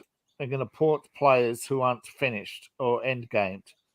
But they've already made the decision that the world ends and a new one begins. Well, maybe that's a good thing then. Well, it's it's kind of like we had Speaking in 7 of worlds Day. that have to end, Wakanda. Well, there's a world that has to end. Oh my gosh, I haven't even seen it. I don't think I'm going to. I think a lot of people are going to see it when it comes out on the TV. Yeah, that might be how I see it. In 2 years. Yeah. I think a lot of people, but officially, less than 3/4 of the people at the same time have seen it. They had a 73% drop in overall audience. Wow. This is the second biggest drop since, well, the biggest drop was Captain Marvel, I think, but that was second week. Was the second week or first week they had that drop? Probably second week. Because the biggest drop was The Rise of Skywalker. That was the biggest movie drop, I think. I think that's still the biggest audience drop. I remember walking out of that and thinking to myself, I went with 2 friends to see it. I walked out of it. I thought to myself, this was shit. This was a terrible movie. And then they started talking about. But being the most profitable superhero movie this week is not a good title when you also have the second largest audience drop in modern history. Yeah. And my friends are sitting there talking about how, oh, that was great. This was great. You know, it's so cool to see this. And I'm sitting there thinking, okay, it's just me. I don't know what I'm talking about, clearly. And then I went and saw it again, and I was like, yeah, no, this is terrible. This is absolutely You just terrible. can't cry like Kevin Smith, so you'll never get it. Yeah. You're problematic. Yeah. I'm an awful human being.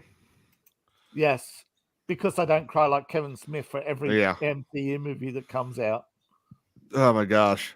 I saw that. People were sharing it on Twitter, and I was like, what was the name of the last movie again? Oh, I haven't cried this hard since Doctor Strange 2. oh my gosh. And what I got so angry about is I really liked the first Doctor Strange movie. Really liked it. And I thought, okay, this second one is going to be great. Because I thought WandaVision ended in such a way that we could have had a really good Doctor Strange movie. We could wander. Yes. And then we got that, and I was like, she even posed with House of Madness. How can you do a movie when you not said I read the source material and then not do the source material? Yep. But then to beg to give an Oscar to Letitia Wright, what, for showing up, for phoning, for standing around and having wrestling bitch face for half the movie? That's her entire. That's not her acting. That's just her on set standing there going. But that's half the movie. People people, you know. How do people with spears who go defeat people who with machine guns who can go poink? Yeah. Now, let me ask you: did you ever see the Marvel movie, the animated Marvel movies, Ultimate Avengers from like 2005, maybe? No.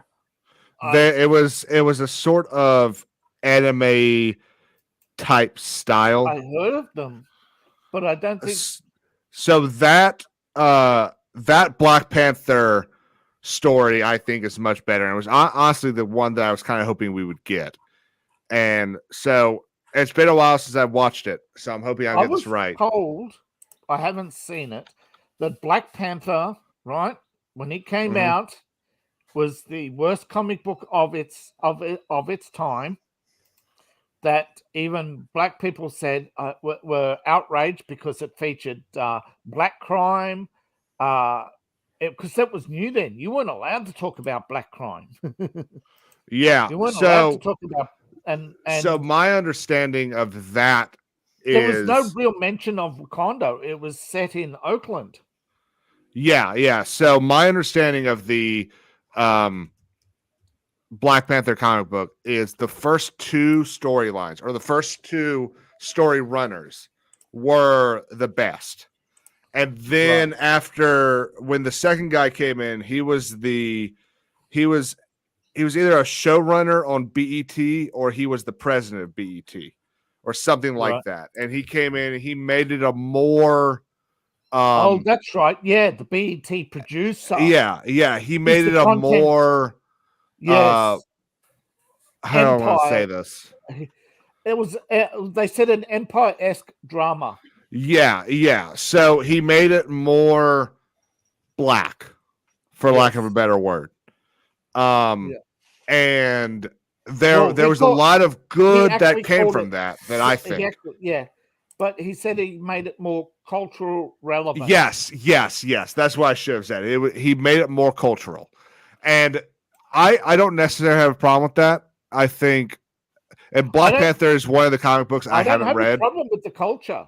I have a problem with the attitude of we're superior and we're stopping slavery, and no, you didn't, and no, you're not. Kind of like the stuff we got at the beginning of the Black Panther movie. Yes. Yeah. No, I agree with that. I think taking this comic book character that's actually beloved by men in both sexes of every race. The thing is, and the first making time him Black Panther was popular. Yeah. For the first time, he was a popular character instead of being called a discount Batman, which he was back in the 60s. That's why it was ended. It's sad, really, that people like Phoebe Waller-Bridge and J.J. Abrams and all those guys. Fleabag. We only refer to her as Fleabag. Well, so I never saw Fleabag. I have been told it is actually a good show. Except, well, here's the thing. It's definitely well written. It definitely follows a good story structure, and it's well made. The problem is the dialogue is feminist propaganda. Is it? Okay. See, again, I haven't seen it. Yeah. But apparently it's still considered her best work. Yeah, which, I mean, look at her other work. It's not that hard. Yeah. I mean, what's it? She ruined James Bond. She's ruining Indiana Jones. Doctor Strange, Indiana Jones. There's a lot of scripts to her now. Oh my god, I forgot she did Doctor Strange. Doctor, remember? Oh my god. She's a script doctor. Yeah, she comes in after the scripts are written to doctor them to be diversity. Seth's still looking up a button for his diversity button. Diversity. I need to do something like that. I'll tell you what you should do. I don't know what the rules or the it's whatever they make standards are. Yeah, but what you should do is you should get with either Oz, Shad, or maybe Ryan, and find like a retarded from Shad or something like that, and use that for your diversity button. That could work. Because that's great. Where I started watching Neurotics. I started watching a bunch of those guys basically a week before House of the Dragon, because a friend of mine got me into them. I'd been watching people like Jeremy from the Quartering, but Jeremy needs to cool off. He's getting really angry. Wow, what's going on? I haven't watched much of him. I know of him. So he just, I like him. I've sat there during a lot of videos going, yes. But in the past couple of weeks, I feel like he's just been getting angry to be angry. And it's like, look, I get that Wisconsin elected that stupid governor again, but let's not have everyone that slightly agrees with each other start yelling at each other for the next 2 years, because that's not going to help anybody.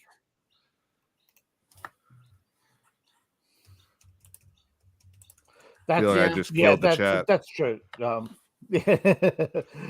I was waiting for Seth to say something because he leaned forward. So I said, I've been watching Nerdrotic for probably a year and a half, 2 years.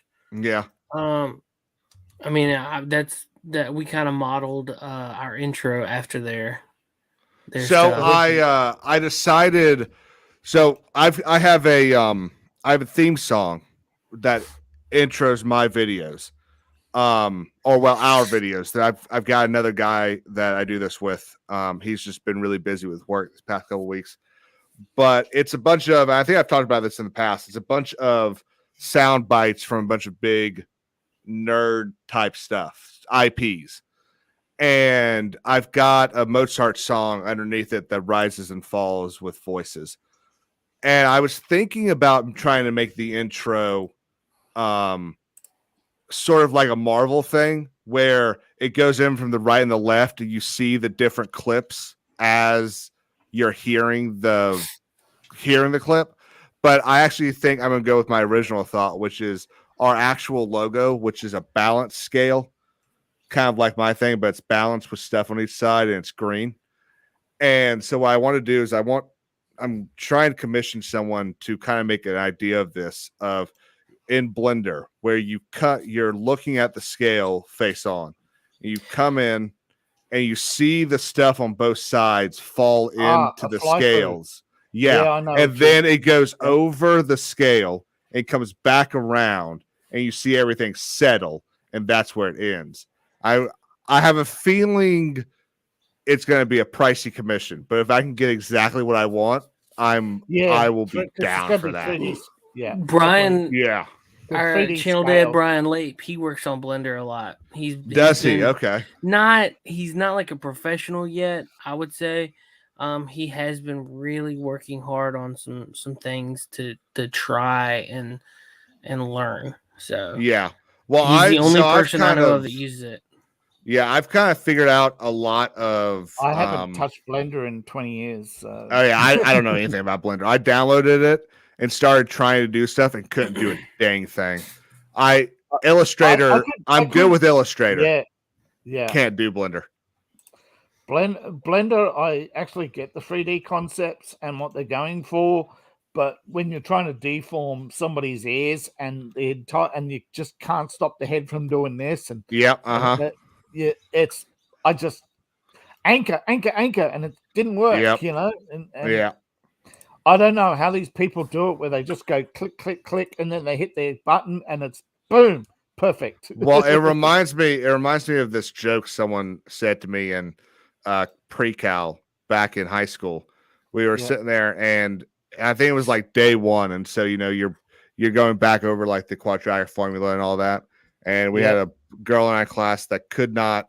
It wasn't clicking. And this friend of mine leaned over to me and said, "She can't understand X and Y. Wait till we get to Z." And I about rolled out of my chair. Because that's what gets people. Whoa.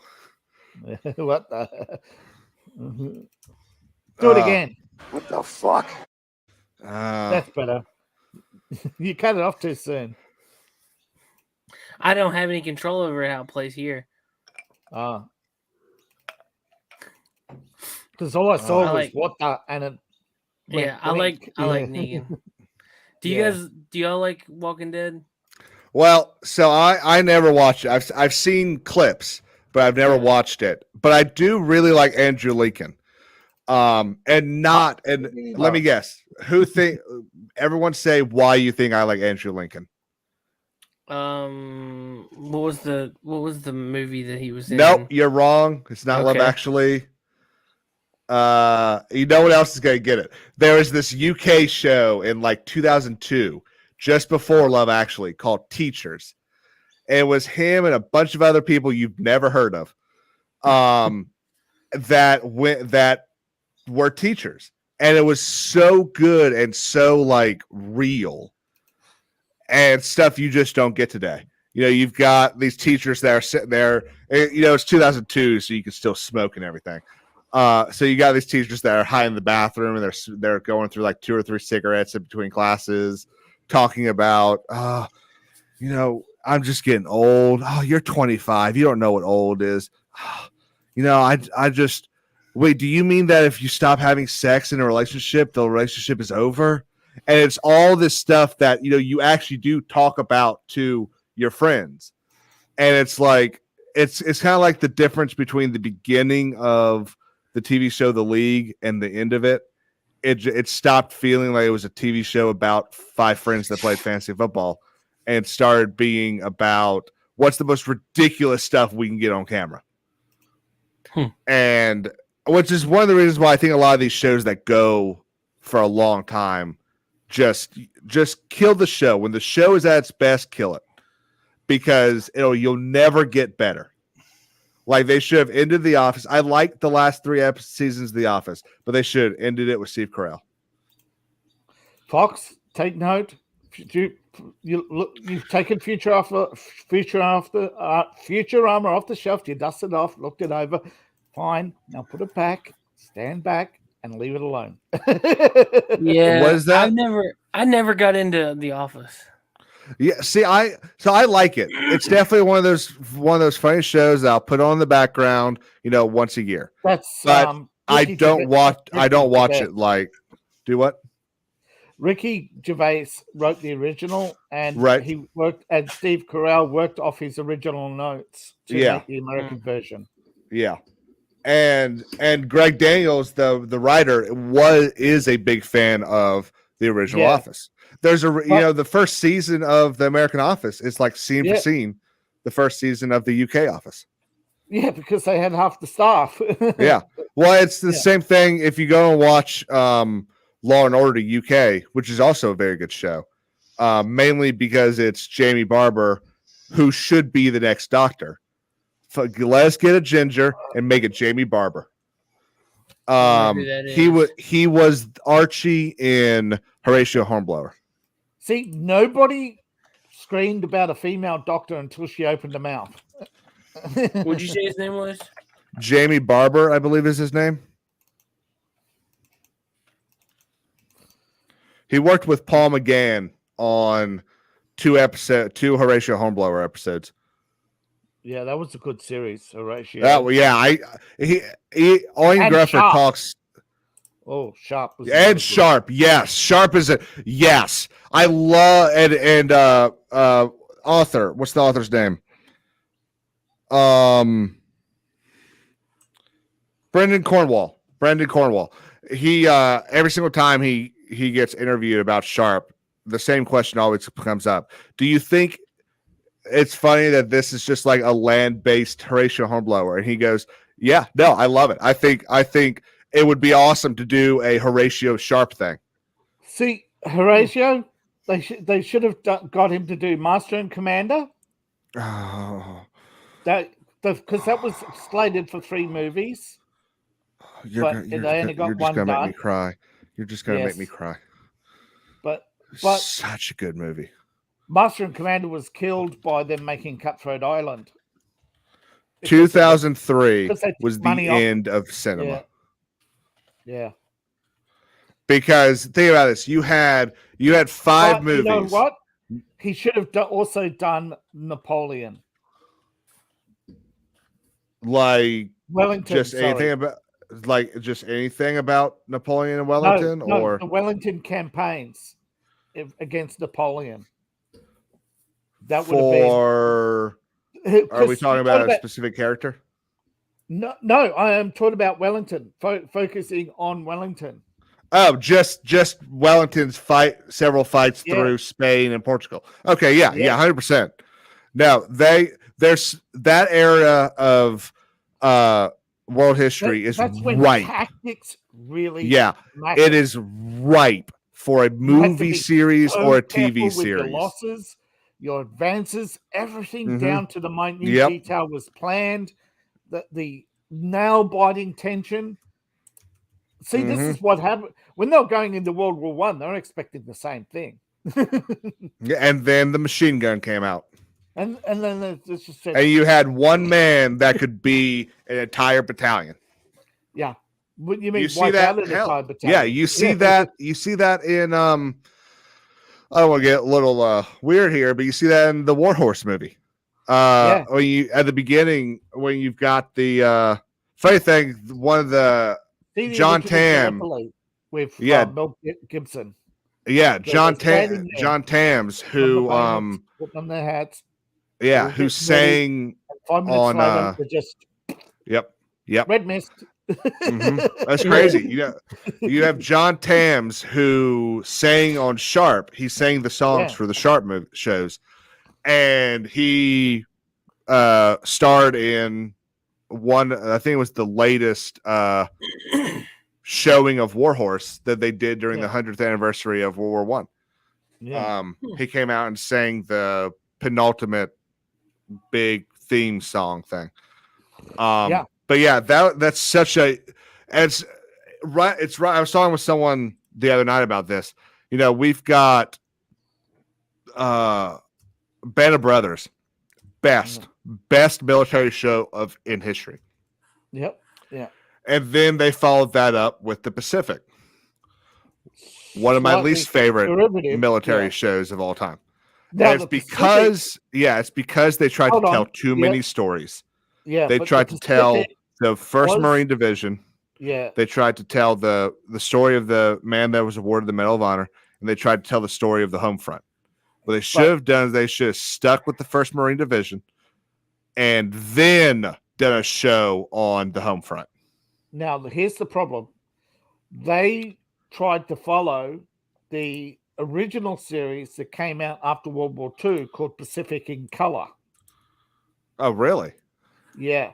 Whereas, they tried to impose the Band of Brothers model onto them. Because don't forget, when the people when that came out, they weren't watching 14 1-hour shows in a row. They had to wait months between each one. You're talking about back in the 50s. Yeah, they came out over 6 years, I think, over a period of 6 years. Whereas when they were doing the Band of Brothers, the Pacific, they just went 10 bang. weeks. Yeah, they just dropped it. Yeah, and another thing I'll say is the fact that we have not gotten a HBO miniseries like Band of Brothers on the Red Wings, the Red Tails, is a travesty. Can you imagine how good that would be? Oprah is sitting on the rights, I think. Who has rights to stories in history? I think she must have bought the character rights from the people. Yes, I think. Okay. And that's the trap that Lucas fell into, is that when he wanted to make his Star Wars trilogy, he went cap in hand around Hollywood, and Hollywood said, "Oh, I smell blood in the water. Here's an opera." And Disney said, "Nobody's to give him money." And of course, Oprah gave him money, but it was a trap. She didn't give him enough, and she gave him all these diversity points to hit. They sent him broke deliberately. And they are sitting on some pretty good stories, I'm telling you. When is this? They're sitting the Red Tails. They've got 14 pilots. Right, because George Lucas wrote the movie Red Tails. Okay, yeah. Sorry, I thought you were talking about a Star Wars thing because you said George Lucas. He went for the money, right? Yeah. Mm-hmm. And they said, make this for us and we'll give you the money out of the profits, which was a joke because they were setting him up to go broke. Yeah. So they could force him to sell Star Wars to Disney. What about So that's how Oprah makes some money. She brokers deals in Hollywood. Yeah, with her best friend Harvey Weinstein. Catherine and Harvey, yeah. Well, what rights do Warner own? Because Warner made Tuskegee Airmen. Distribution only, I believe. But they made a movie about the Red Tails as well. Just call it Tuskegee Airmen. That's what, yeah. But that's the historical accounts which they can use from the War Office. Okay. Because don't forget, the Pentagon War Office archives are still all there. They just can't do the individual men's stories as individual men. They can do the units. So you could do the same thing they did in Band of Brothers. You just couldn't have interviews. You can't have the life story because they sold it. Yeah, you can. So you can't. How the last episode ends. You wouldn't be able to do that. You wouldn't be able to say John went on to be a whatever, and James did this. Yeah. Plus, some of them are dead, so you can't have the Here they are, and their descendants. I think there's a crisis there because they they're asked too much for appearance. They want, they want a big money, as soon as Hollywood come knocking. There's a lot of projects in Hollywood that are sitting there. And I do think, when you hear $100 million being spent on a movie, you forget that's 20 million to the director. Yeah. 10 million to the producer, $1 million to the writing team, and then 20 million on cast, and then you got camera and crew rental. So, there's not a lot of money left over after that to make to say, oh, you want rights? No, you get those from the profits. Mm-hmm. But and then, which was good a decade ago before everyone had their own streaming service, and Netflix just forked out millions of dollars for streaming rights. But they were making them. They were making it. People were getting paid. People were getting paydays for their stories. Those stories were making Netflix money too. The problem is, they went to India, and the Indian said, "Oh, we're a poor country. You have to you have to say." If it's $14.99 in the US, it's $14.99 rupees here. Yeah.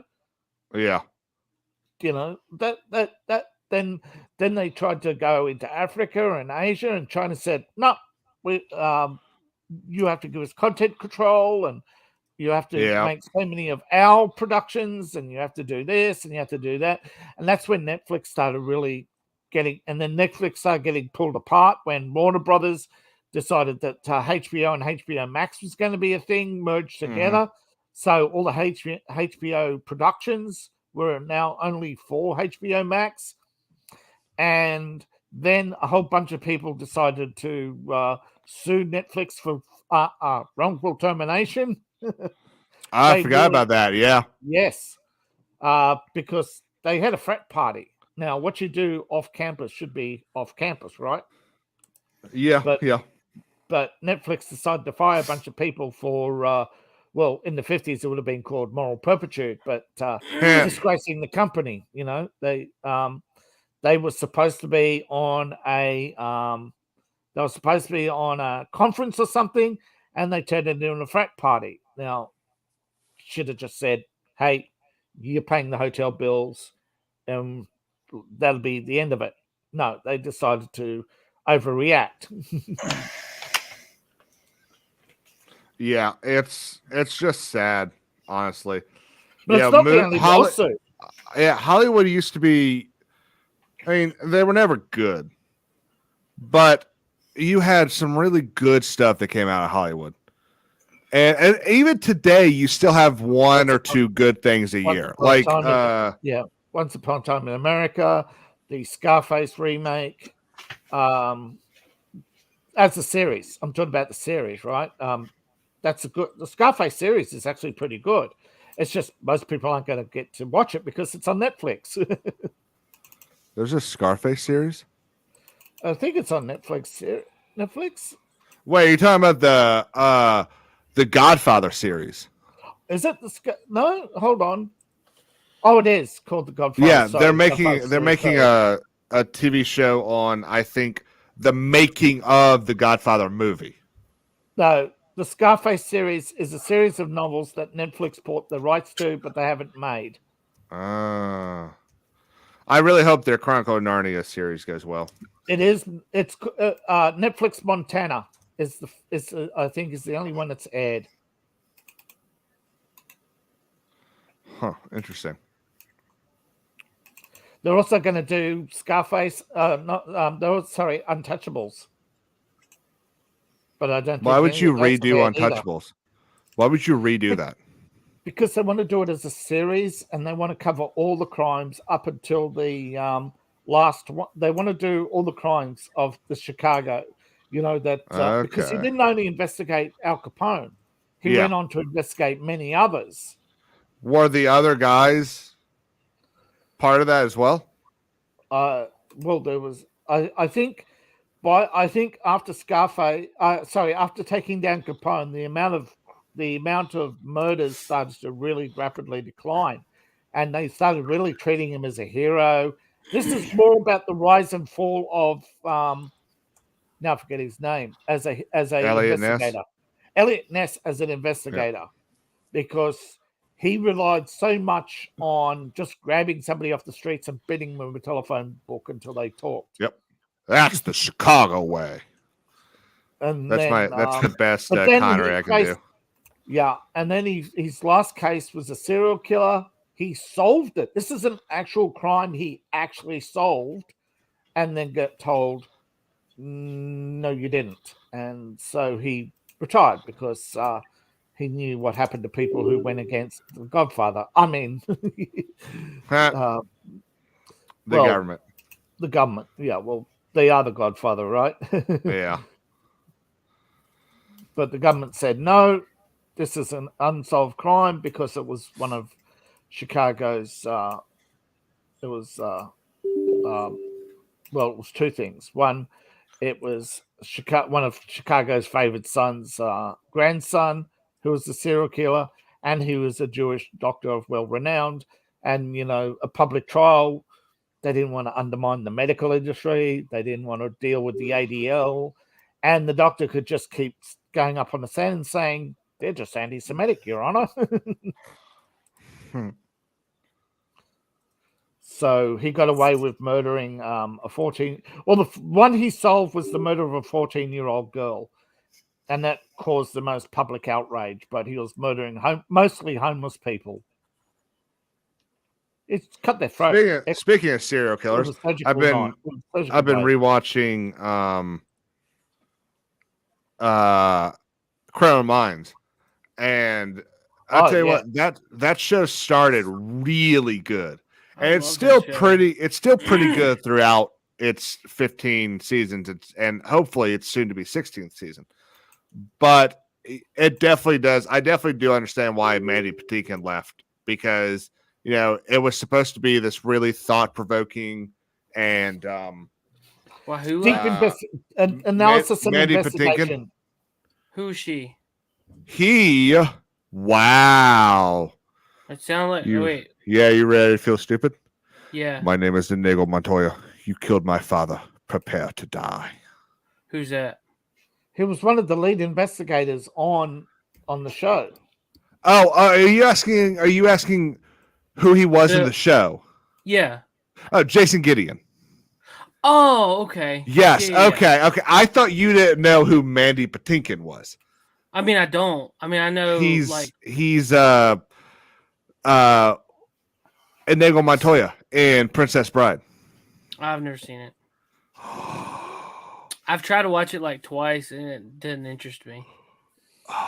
So, but it's got Billy Crystal and Andre the Giant in it. Yeah, I've tried watching it twice, and I can't get more than maybe, I don't know, 20, 30 minutes in. Well, I'll tell you, I actually have not seen it in a while, because it's one of those movies I really like, and I'm really afraid that on a rewatch I'll be like, it's just not my thing anymore. I understand a lot of people love it, and I respect that, but I've tried watching it twice. I don't really care to ever really watch it. Yeah, I think it depends on when the first time you watch it is. If you watch it as a kid, I think you kind of love it for life. If you try to watch it as an adult, you're just kind of like, this just feels like a fairy tale. Yeah. But I mean, I love that show. I think I got all the way up to, I watched it like when it was on TV. Like, is it still on TV? Well, they're bringing it back. Paramount Plus is going to make bring it back with. So Dr. Reed won't be in it, but they've left it open for him to come back. And I think Matt Simmons, the Asian guy, won't be in it. Alex Rodrigo is coming back. They made a sequel in the home movie, The Princess Bride. I don't think I remember them guys. I'm pretty sure I only got to like season 8. Okay, so thorough watch. Now, growing up, like if I saw it, I would watch it, but I never. Well, I mean, it only ended 2 years ago, so 2 or 3 years ago. Yeah. Here's the reason not to watch it. Rob Reiner's in it. Watch what? The Princess Bride remake. Oh no, I'm talking about Criminal Yeah, we're Minds. talking about Criminal Minds. Oh, sorry, Criminal Minds. Yeah. Sorry, Criminal Minds is Criminal Minds. They are talking about the they are. Yeah, and the it same should with, be. What's the It other one? should be Blacklist. very good. They're talking about they're talking about that and NCIS. They say and Law and Order. They'll go well past 20. So Yeah, just keep well, going. so the thing is with NCIS, I have not watched the last season. No. I know Gibbs leaves. Spoiler alert. That was that was obvious from the that was obvious from the previews. Now, what's going to annoy me? Kids. Yeah. What's going to annoy me is if A, they don't bring him back, and if B, they keep Gary Cole in and don't have McGee take over. Because what they really should have done. McGee taking over and bringing Gibbs back as the assistant director. Oh. Well, I'll tell you what really needs to happen. And it could happen because his show just ended. But have this season off and then bring Michael Weatherly back as Agent Tony DiNozzo. Well, he refused. As the new team lead. Didn't he turn it down? No. So he everything I've read says that the showrunner for NCIS reached out, basically said, so I have been informed that Bull is ending. Do you want to come back? And he said, maybe in the future, but I've been doing this 24/7 for the last 6 years. I need a little bit of a break from work. And so I think what's going to happen is, we're going to have the winter break coming up where they start filming some more episodes. I think he'll probably do a guest appearance in the second half of this season, and then they'll bring him back as the lead detective in the next season. That's what I'd love to see. And I also want to see them bring Thomas Gibson back to Criminal Minds, because you've had multiple producers say that he was not fired for the issues on set. And which one the was guy, Hotch. Yes. Hotch. Okay. So, and the guy that he kicked is not at the show anymore. So wait, what happened to him? Because I remember... he kicked a producer, or he kicked a writer, because a writer was doing. I think, as I understand it, a writer was contemplating doing something stupid with his character, and he kicked him. And apparently, it wasn't the first time he kicked a writer. Nice. So, there are people that say that's why he was fired. Producers say that's not why he was fired. So, and he hasn't really done anything, and he still looks like Thomas Gibson. So, I say bring him back and make him the lead, because as much as I like Emily Prentice, there are enough people that don't like her. Now I remember her. Yeah. You know how I remember her? Gee, do you? Huh? How do you remember her? Bazinga! He can't say anything because his wife's at the door. Anyway, I just got a news alert. Where'd the bomb fall? Yep. Sam Bankman-Fried has given an interview in which he squarely blames Caroline Ellison and her company Almeida for the collapse of the FT network in a train wreck interview in which he said basically she was out of control. He had no idea that she had spent all the money, and he's looking into how they can try and get FTX back on track. Is she the one that looks like a discount Hillary pot-loving Clinton? Oh, okay, never mind now. Yeah, she looks the part, doesn't she? She looks like what's her name? Young Hillary, Caroline. She looks like a young Hillary Clinton. I He's got assume the with a Y. round face with the glasses and the pigtails. Caroline, what? Caroline. Oh, so where is it again? I have to scroll down. I know. I just added FTX. Oh yeah. Her, yeah. Yeah. Yeah. He's saying he's saying he only had 300 million or something, and that the value, the billions in losses they're talking about is only valuation. It's, if your shares lose value, that's not our fault. That's the market. Well, I'm getting excited because we're half an hour away from the Lego VIP weekend sale for double points, and I'm about to drop a buttload of money. I've been saving up for this for about I've been saving up for this. It's always a buttload of money. Oh yeah. Yeah. Well, I was talking to Az earlier today on about Lego streams. Well, not really about Lego streams, but I was saying, like, are you gonna be getting anything? And this is let me hop over. I'm gonna share my screen for a second. Okay. Want to make sure I share the right way. Let me make sure there's nothing. The right one, yeah. Hey, Nothing. Yeah. Hey, Seth. Yo. So I've been looking at 3D models. Did you ever watch Evil Dead? No. Well, in the movie, it's the dude loses his hand, puts a chainsaw on it. That's right. Yeah. Okay, I've seen stuff on it. I mean, People have seen those clips all over the place. Yeah. In another part of the movie, he makes a mechanical hand out of like steel, and you can 3D print it now. That's cool. The hand or the model? The hand. I think the hand. Oh, that's pretty cool. Just in it, so proportion to you wearing it. Oh wait, how do I turn that? How do I make this? You just tell me when you're ready. I'm ready. Okay. So this is part of my collection, and then that's the rest of it. Ooh. And I'm gonna have to buy new shelves for what I'm getting ready to buy. What is it? Oh, that's messed up. That was I swapped tabs back to this one. Yeah. And for like a second it was the infinite mirror thing. Yeah.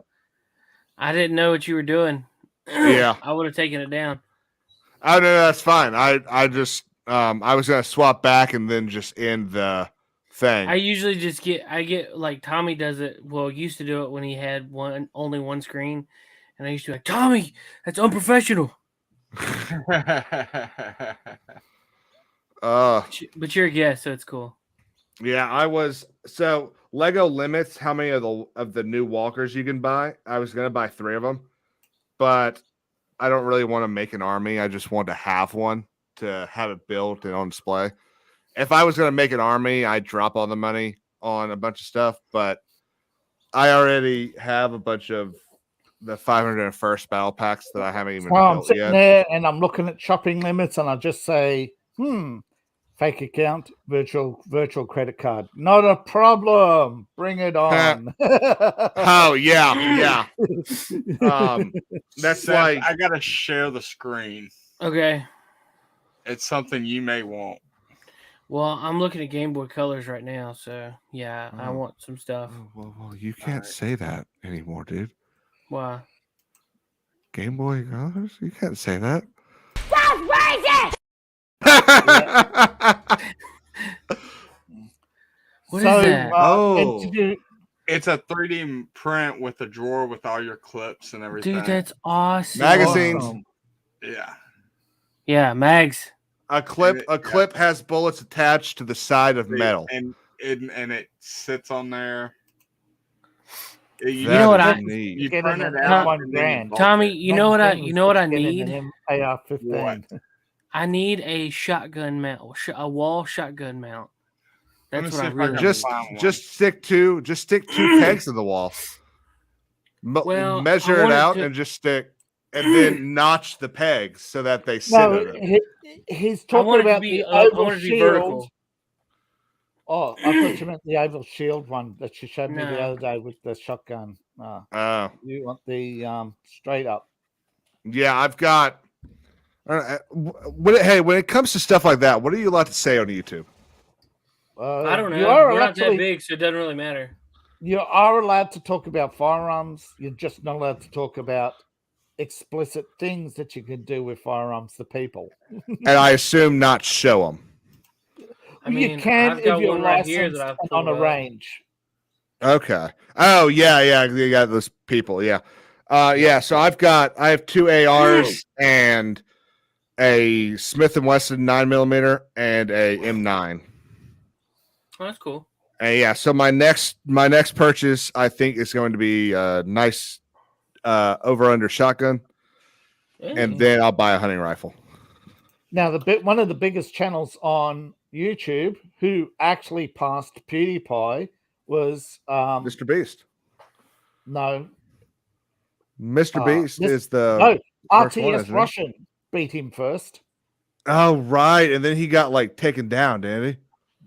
Literally because he used the flame because he endangered the life of his film crew when he was shooting off explosives. And it turned out he didn't have a current license for those explosives. Oh, that's right. Yeah. I like the one of the guy that I think it's an American dude that hosts. 4 months. Yeah, he's got a bunch of guys that'll come over, and it's my favorite video is this one where he's got, I think, a Glock and his friend has a SIG, and as you know, their magazines don't work together.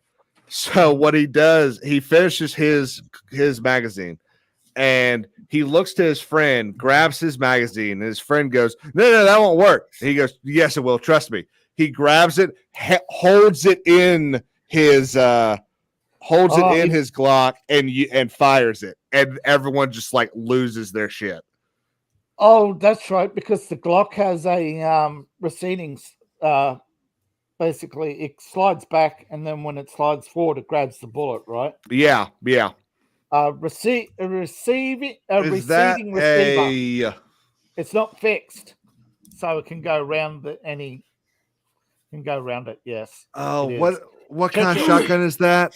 This is a Car Churchill. That's right. Okay.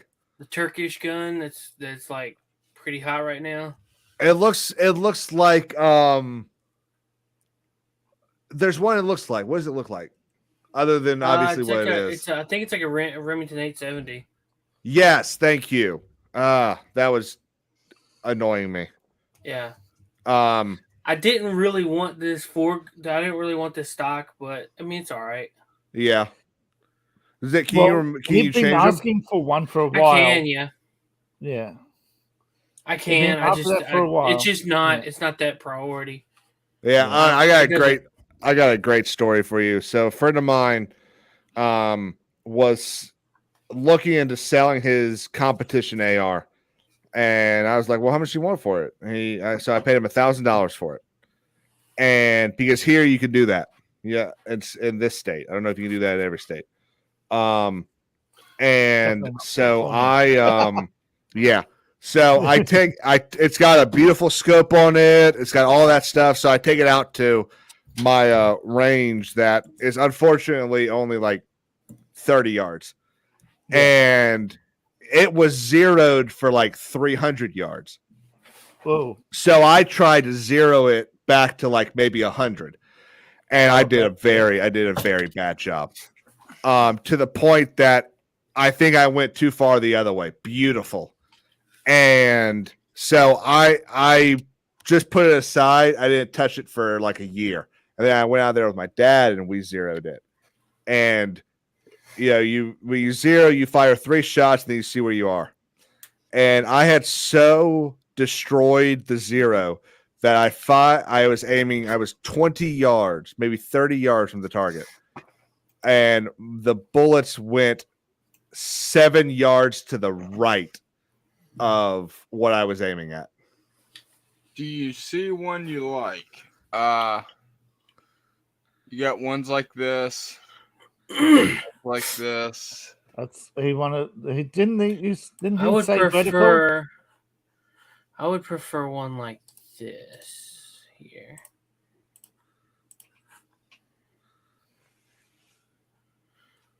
That's more of an AR. That's because you want a little picture on the front of it, don't you? No, I really don't. It can be solid black. I don't care. I just want it to be. There's So you want one like this? I don't want one like that. Vertical. I want the one. All right, it's gonna be for the shotgun. I want it to go up into the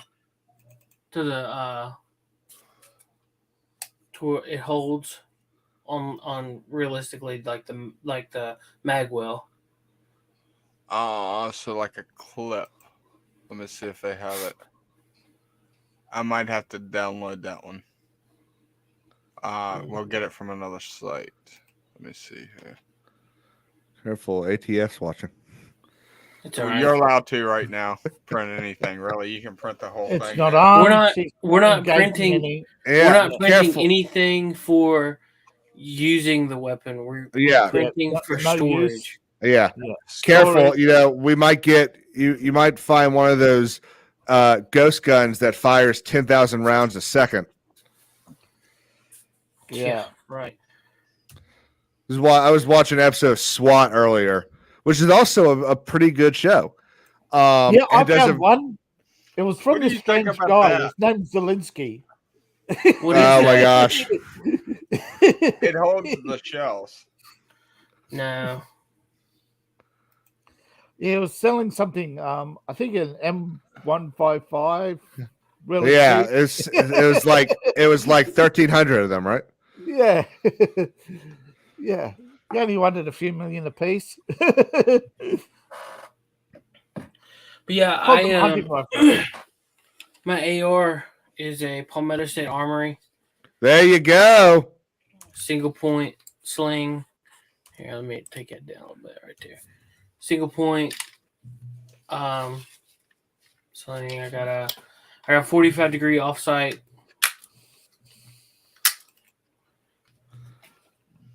So you can, I like that. I've got on my main one, the one that I really like to fire, I just have straight up iron sights, which is great if you're in an outdoor range that you own and you don't have to wear eyes. But if you go to a PSA range, which is what I go to most of the time now, you have to wear eyes. So I can't quite get my head in the perfect position. So it's a lot of like pushing the butt into my chin and then kind of relaxing and not moving and firing. It's terrible practice. But you know, when stuff pops off, no one's going to be sitting there saying, "Hey, you need to wear your glasses and your safety goggles." Seth, I found you a site that you should use. Yep. You don't even need to print that. They make that. Yeah. Well, print it so that way you don't have to pay for it. Oh, that too. Well, I mean, I guess you pay for the is filament. It plastic? Filament. That's what the word is. Filament is actually people, unless you want like some wild glow in the dark stuff, or just stuff that liquid resin. Resin is it's good, but it's toxic. You got to wear protective gear when you. Yeah, that is a problem. Yeah, resin you get better detail though. Yes. But that would take probably about a couple. But with filament, it's still melting it, so it's just the fumes are diluted by the atmosphere, but it's still melting it. But the it only costs like $20 for a full roll of filament, and I've had my printer for a year, and I've only I haven't used up any of it. One roll of filament yet. Whoa! And I've been printing like crazy. Because can you print Mass Effect stuff? What is it? Can you print Mass Effect stuff? Yeah. Oh yeah. I might be getting in touch with you. Yeah, apparently the biggest and hottest 3D items right now is, and it's may actually send a lot of these is miniature wargaming, and they're setting some companies to the wall.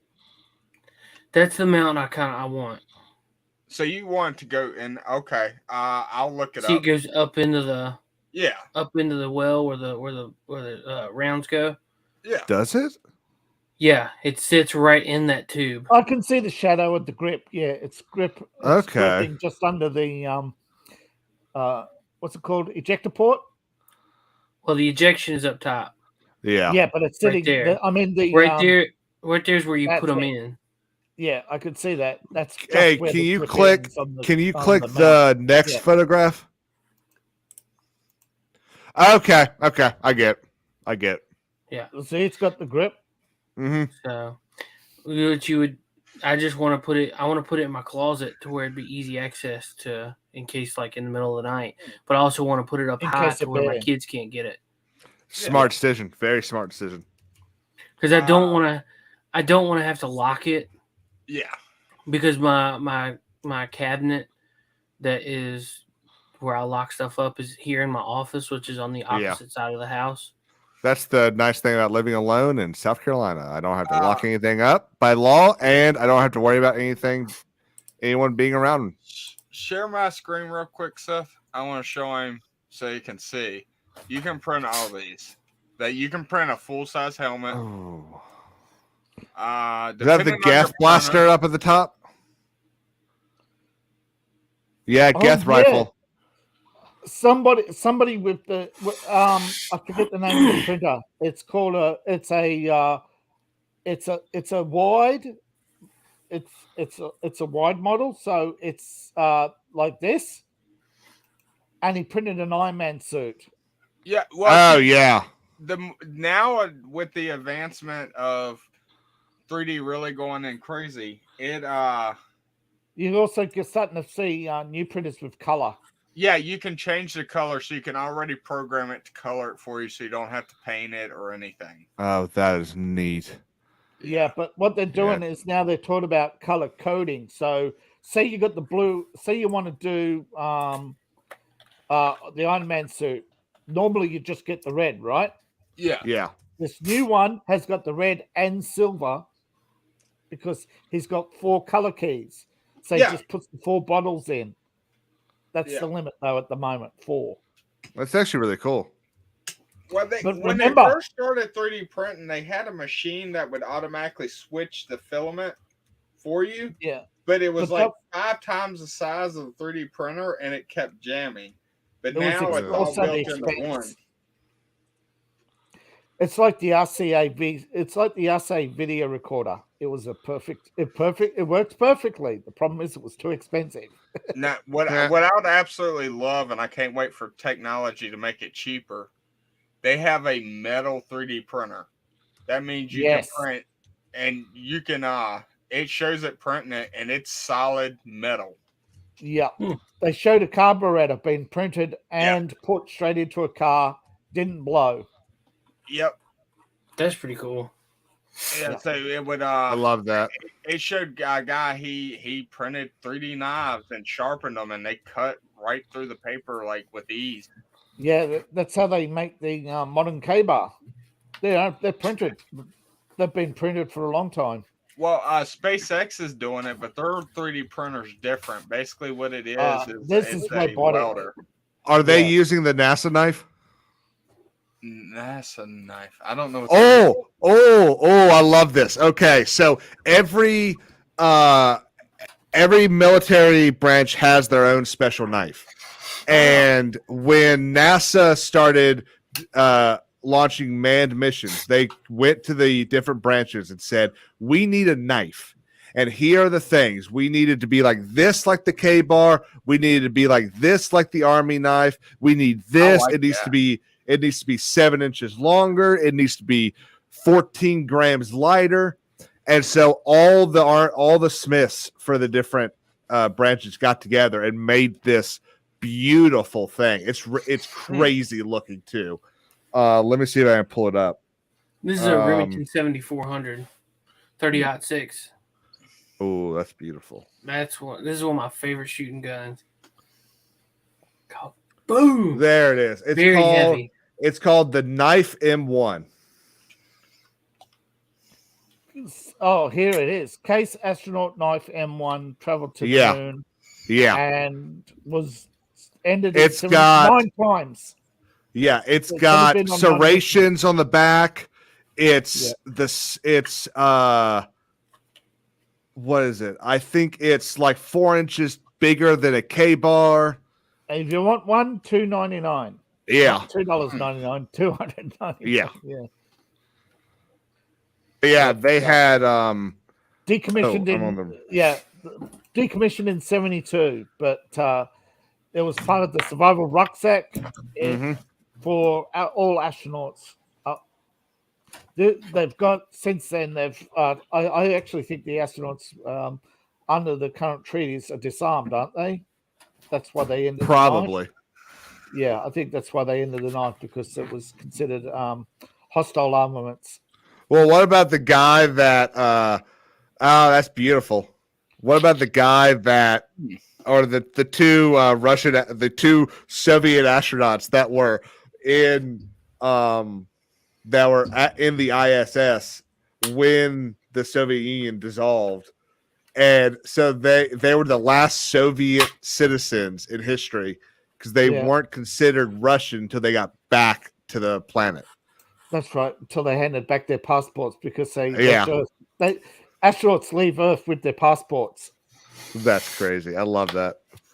Just in case they land somewhere else. I love the thing that pops up every now and then that says, the Earth actually has a flag. So when we land on Mars, this is what we'll plant. And you got all the things that will have an American flag after it and say, yeah, okay. So I'll show you some of the stuff I've actually 3D printed. I printed this. Master Chief, nice. And I assume it's Master Chief. It could just be a Spartan too. Yeah. I printed this. May the skull be with you. By the power of Grayskull. This one is a fully articulate skeleton. Awesome. Nice. And then everything else I've done gave it away. Oh, so you give this stuff away? I'll definitely be contacting you then. Yeah, I might. Seth actually printed out some figure holders for Power Rangers. It had the name of the character, didn't it? I printed some figure holders, didn't I? Yeah. Yeah. See, if you look right behind him, you'll see all his Power Rangers, and they're on a stand. Okay. So they sit up proper, and it shows their logo behind them. Oh, that's actually pretty cool. Yeah. Yep. Next time, I'm going to print one individually by their color once I get all the colors. Next time. What? Do you ever set the lights to just one color? Yeah. Okay. Just asking. He does it for interviews. He's going to start doing it if he has to cut and edit. Well, he's probably only done one so far. He's waiting on the rest of you to do it. No, I've got to do mine first. I just never have time. So, yeah. So, Seth, did you see what they added to StreamYard? No. Oh, what they add? If you record something and let's say the person beside that you're recording with has bad quality or their voices are messing up, it uses an AI system that artificially makes it look clearer, and it controls if there's like messes with the mic. They've added more editing. They've also added chapters to your editing. Oh. And so I don't know if it's got a paywall or. I think it's advanced. I think it's. I hope it's not advanced, but it probably is because they keep they'll add stuff, but they're not letting it. It's not falling through to the basic tier. Is basic tier the free one? No, no. It's called. They've got tier 1, which is the free tier. Right. Then they've got the basic, and then they've got the advanced. Okay, I think I'm on the basic one then. Yeah, that's You're the not paying, that's the like basic. $20 a month. Yeah, that's basic. 25. Okay, yeah, I think that's what I'm on. Yeah. No, now, I paid 20 because I paid it. Yeah. If you pay it for a year, it's $20. That's what I'm going to Okay. do. I might have done that then because I feel like I'm paying 20. I might have paid all of it up front. I know I need to cancel Photoshop in a month. Not for coffee and gaming. Do what? You need this for coffee and gaming. Oh, man, great. the problem of it is though is I have the perfect mug already. That's true. That's true. I have My this Yeti- ugly mug. my so Yeti is perfect. What's another ugly mug? That's funny. Buddy Christ. I had one. I love me some Buddy Christ. I had one that my stepmother got me for when I moved into college that said, let's just fast forward and assume I'm right and move on. Boom. Big fan of that one.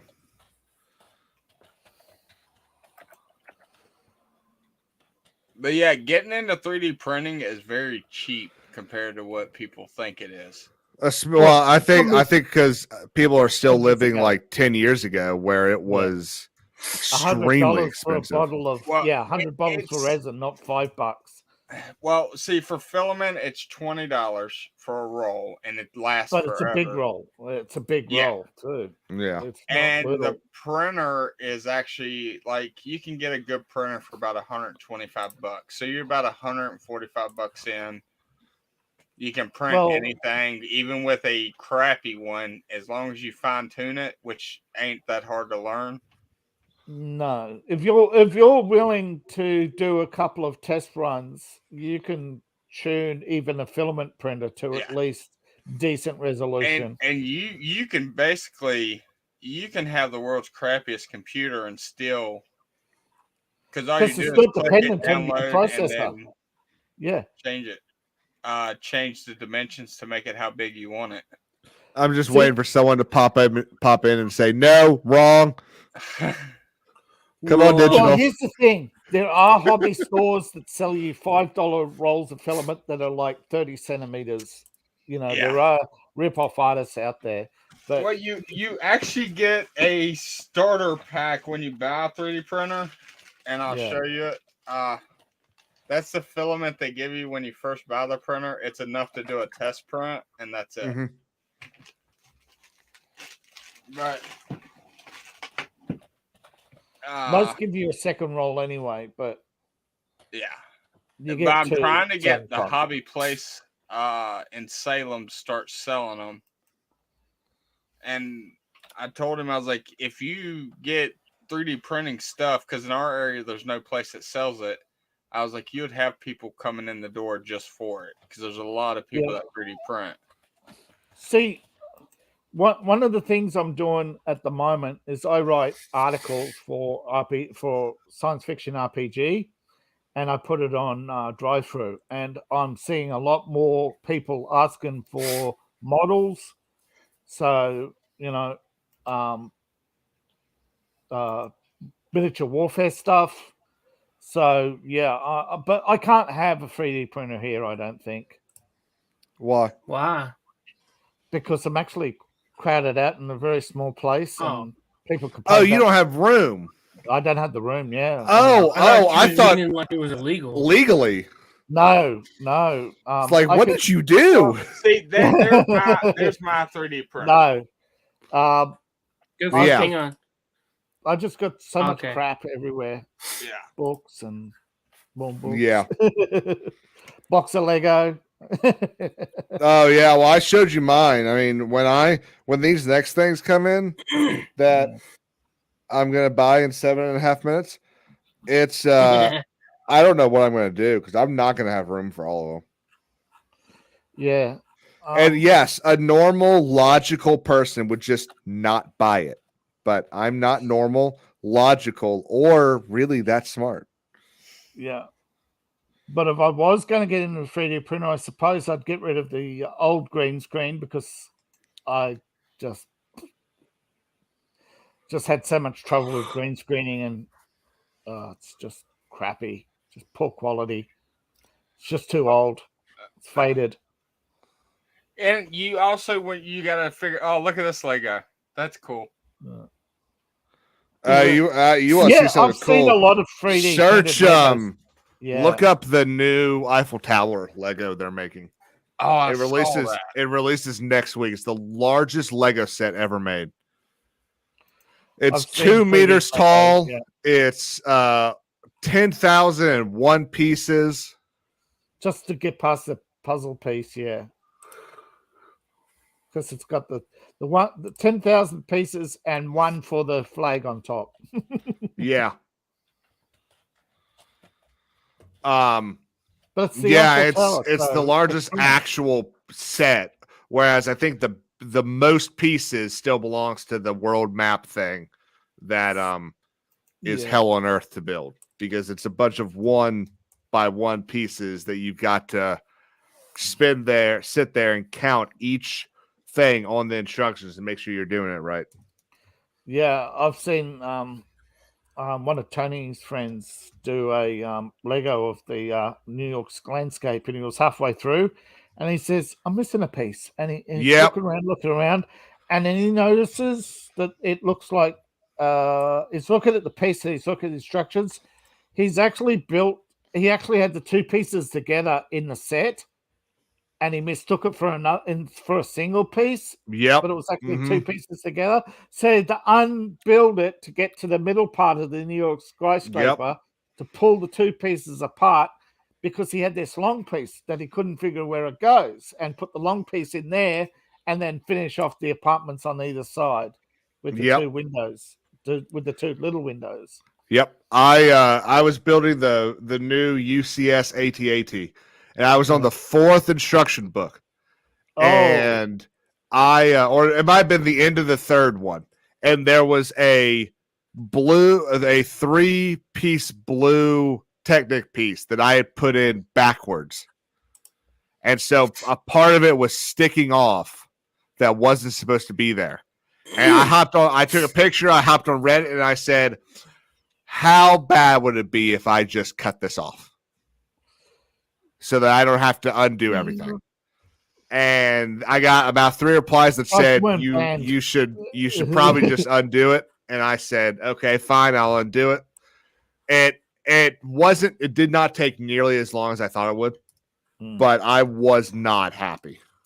I used to have the USS Everybody Constitution needs this in their bathroom. Oh, that's beautiful.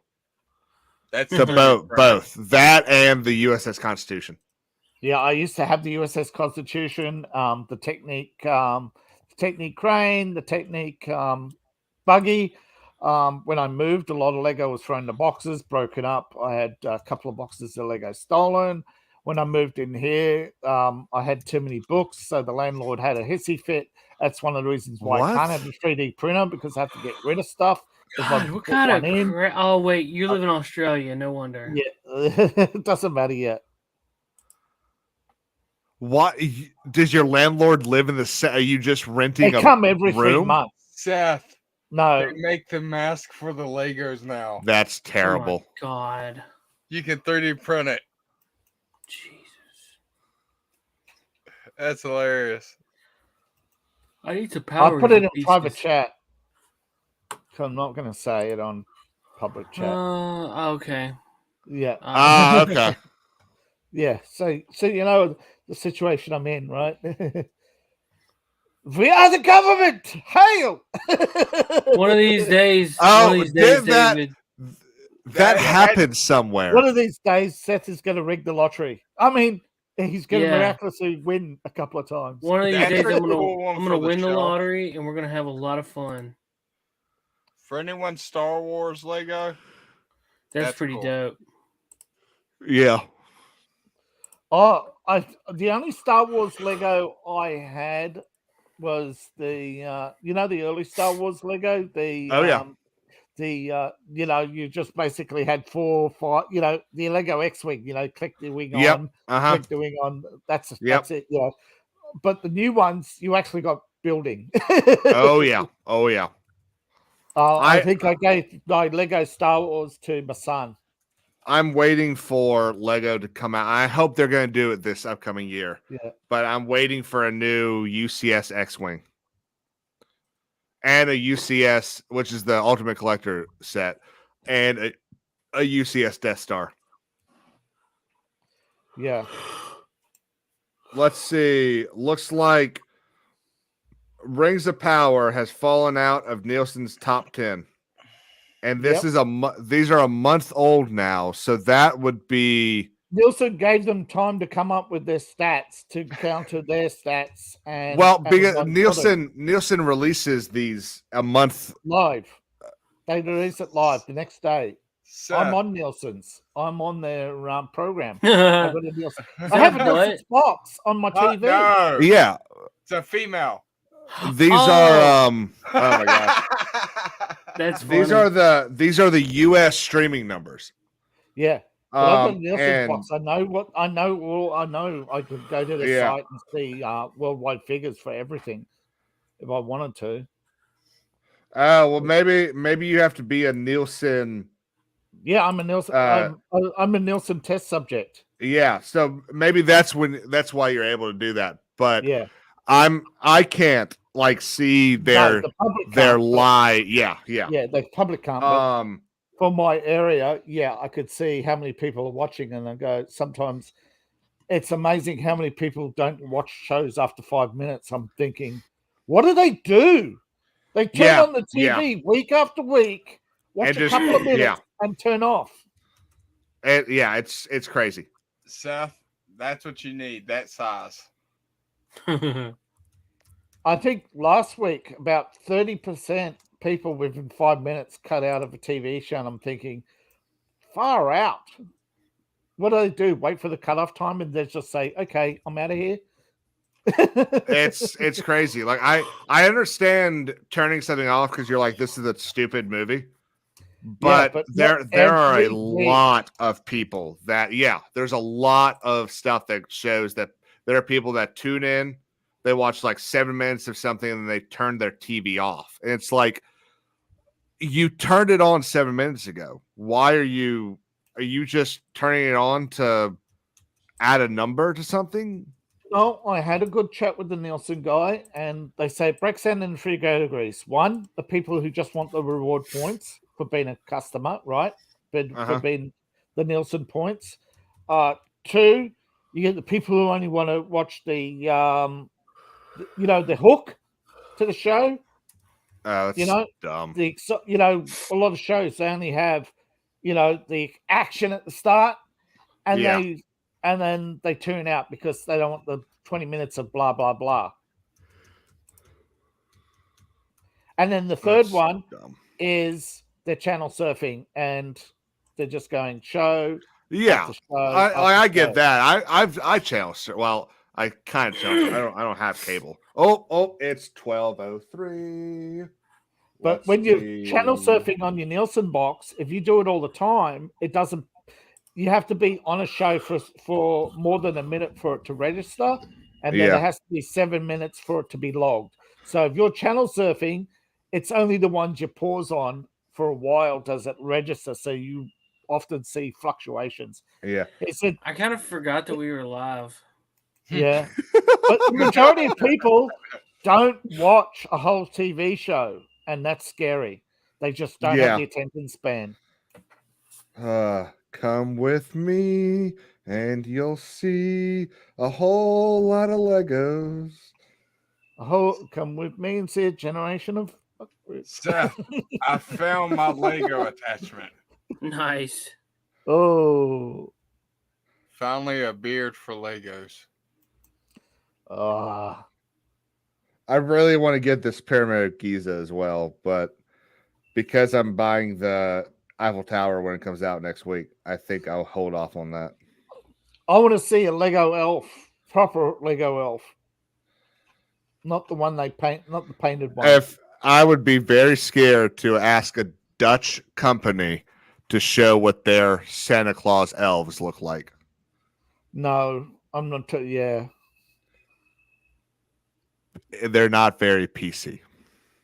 but here's the thing: back when You got any of the stands? but for see, the original Saint Nick took in Black Peter because he was an outcast.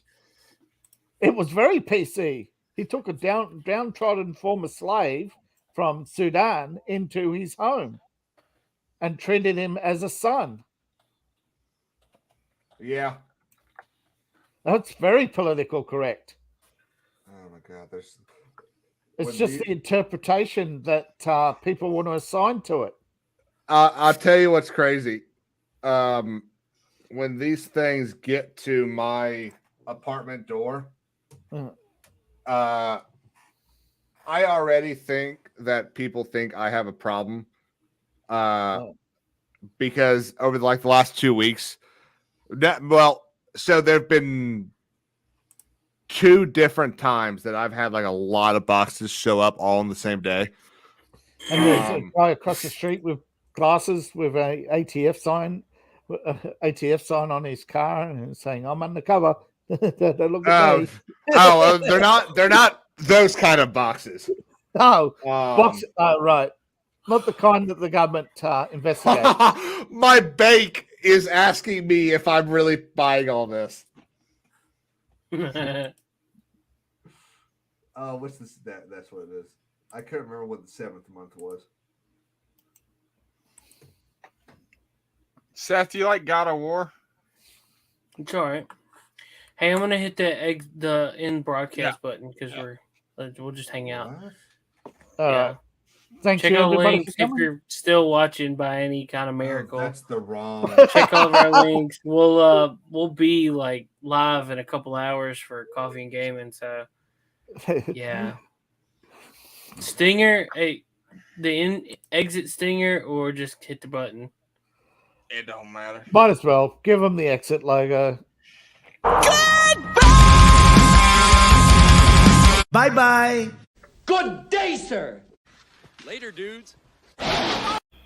Good night, Jim Bob. Hell, I got to go. Peace out.